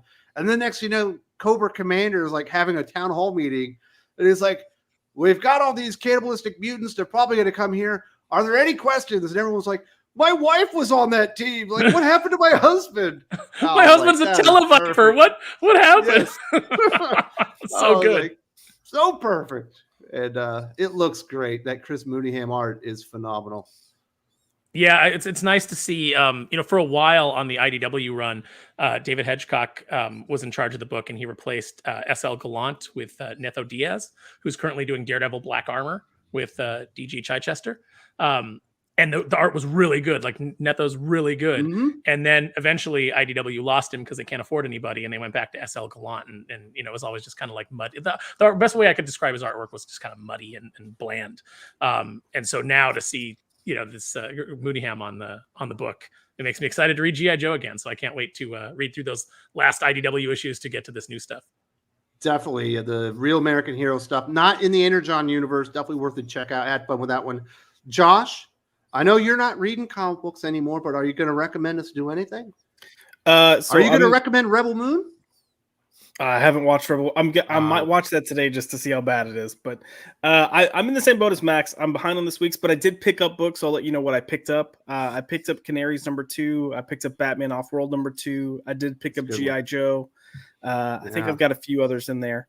But hopefully I'll get to them today. And unlike Marine Tard up there, I'm not going to tell you what my top 5 of the year were. I'm going to tell you to go watch the video. That way he can get some views. You can see Josh being all pompous, acting like he doesn't like real comic books. You will get Josh's top 5. Yeah. Josh added some class last night on the live stream, so... Yeah. Oh, yeah. I added class because I said I don't play video games. I bang chicks. Well, Josh, Merry Christmas to you and your chicks, I guess. Yeah. And finally, Merry Christmas, everybody. I hope you all have a wonderful Christmas. Do you have any recommendations before we hit the road and Daddy gets some cheeky doggy action? Well, of course I do. Once again, not anything published in the past few years, but we're gonna go with ASM. I love this cover. Fucking camel cover. This thing is rad. So then we're gonna go with some McFarlane Spidey ASM. I think this is 317. Yeah, 317. So definitely a great cover. The 316, I think, is a slightly better cover, but I recommended that a few weeks ago, so we're not going to go back to the well on that. Then we have a more unique, slightly more difficult to find. This is X-Men 304. This is another one of the Pressman variants. These are the ones that you could get from mail away from the X-Men art, like board game from the early 90s. This is a mail-in book, and they're kind of a little hard to find. This is not the hardest one to find. The 297 is. It's the only one I'm still missing of them. But there's the 304, 307, and Adjectiveless X-Men 11. So this one, it's got the gold background instead of the white. This is the one where Ileana dies anyway. So, and then we're going to go with Uncanny 360. This is the Jay Lee Dynamic Forces variant. it's a really good looking book. This was right around the time I think Jay Lee was really hitting his stride in finding his own style and not just being even scratchier Mark Texeira. So this is a great cover. Wolverine, Kitty, Storm, Nightcrawler, and Colossus. Oh, this is a beautiful book. And finally, because we need to go out on a high note, Wolverine and Jean getting it on. Joe Casey, Ian Churchill, Uncanny 395, I believe. I think this is the issue where they're fighting a villain named Mr. Clean that is like I think he's like basically a neo-Nazi that hates mutants. And he's just incinerating Morlocks, I believe, with a flamethrower. So whatever happened to Churchill? Like, he did the Coven, and then he just kind of like disappeared. I have not eaten yet, fellas. What are you doing, Aaron? Ian, we're already over time. You know what? I don't know what Ian's doing right now. He had done some work for DC in the not too recent past. So Wes is hungry, Doc. So just do me a favor and just run through Churchill's entire career. Yeah, for me. you just give him let's go over his entire career bibliography. Yeah, sure. I'll get right on that. I want to say Merry Christmas to everybody out there. Thank you so much for enjoying the show today. I hope you did enjoy it and supporting, and I hope you have a fantastic Christmas and a wonderful new year. Obviously, we'll have one more show before we get to 2024. And if you are not busy on Christmas Day and you need something to do, the episode of Aaron and I for the Geek Fix this week will be up on Christmas Day, the whole entire video on YouTube. And we have a whole lot of fun. I think that was about 2 hours and 15 minutes, and you can have a little fun with us.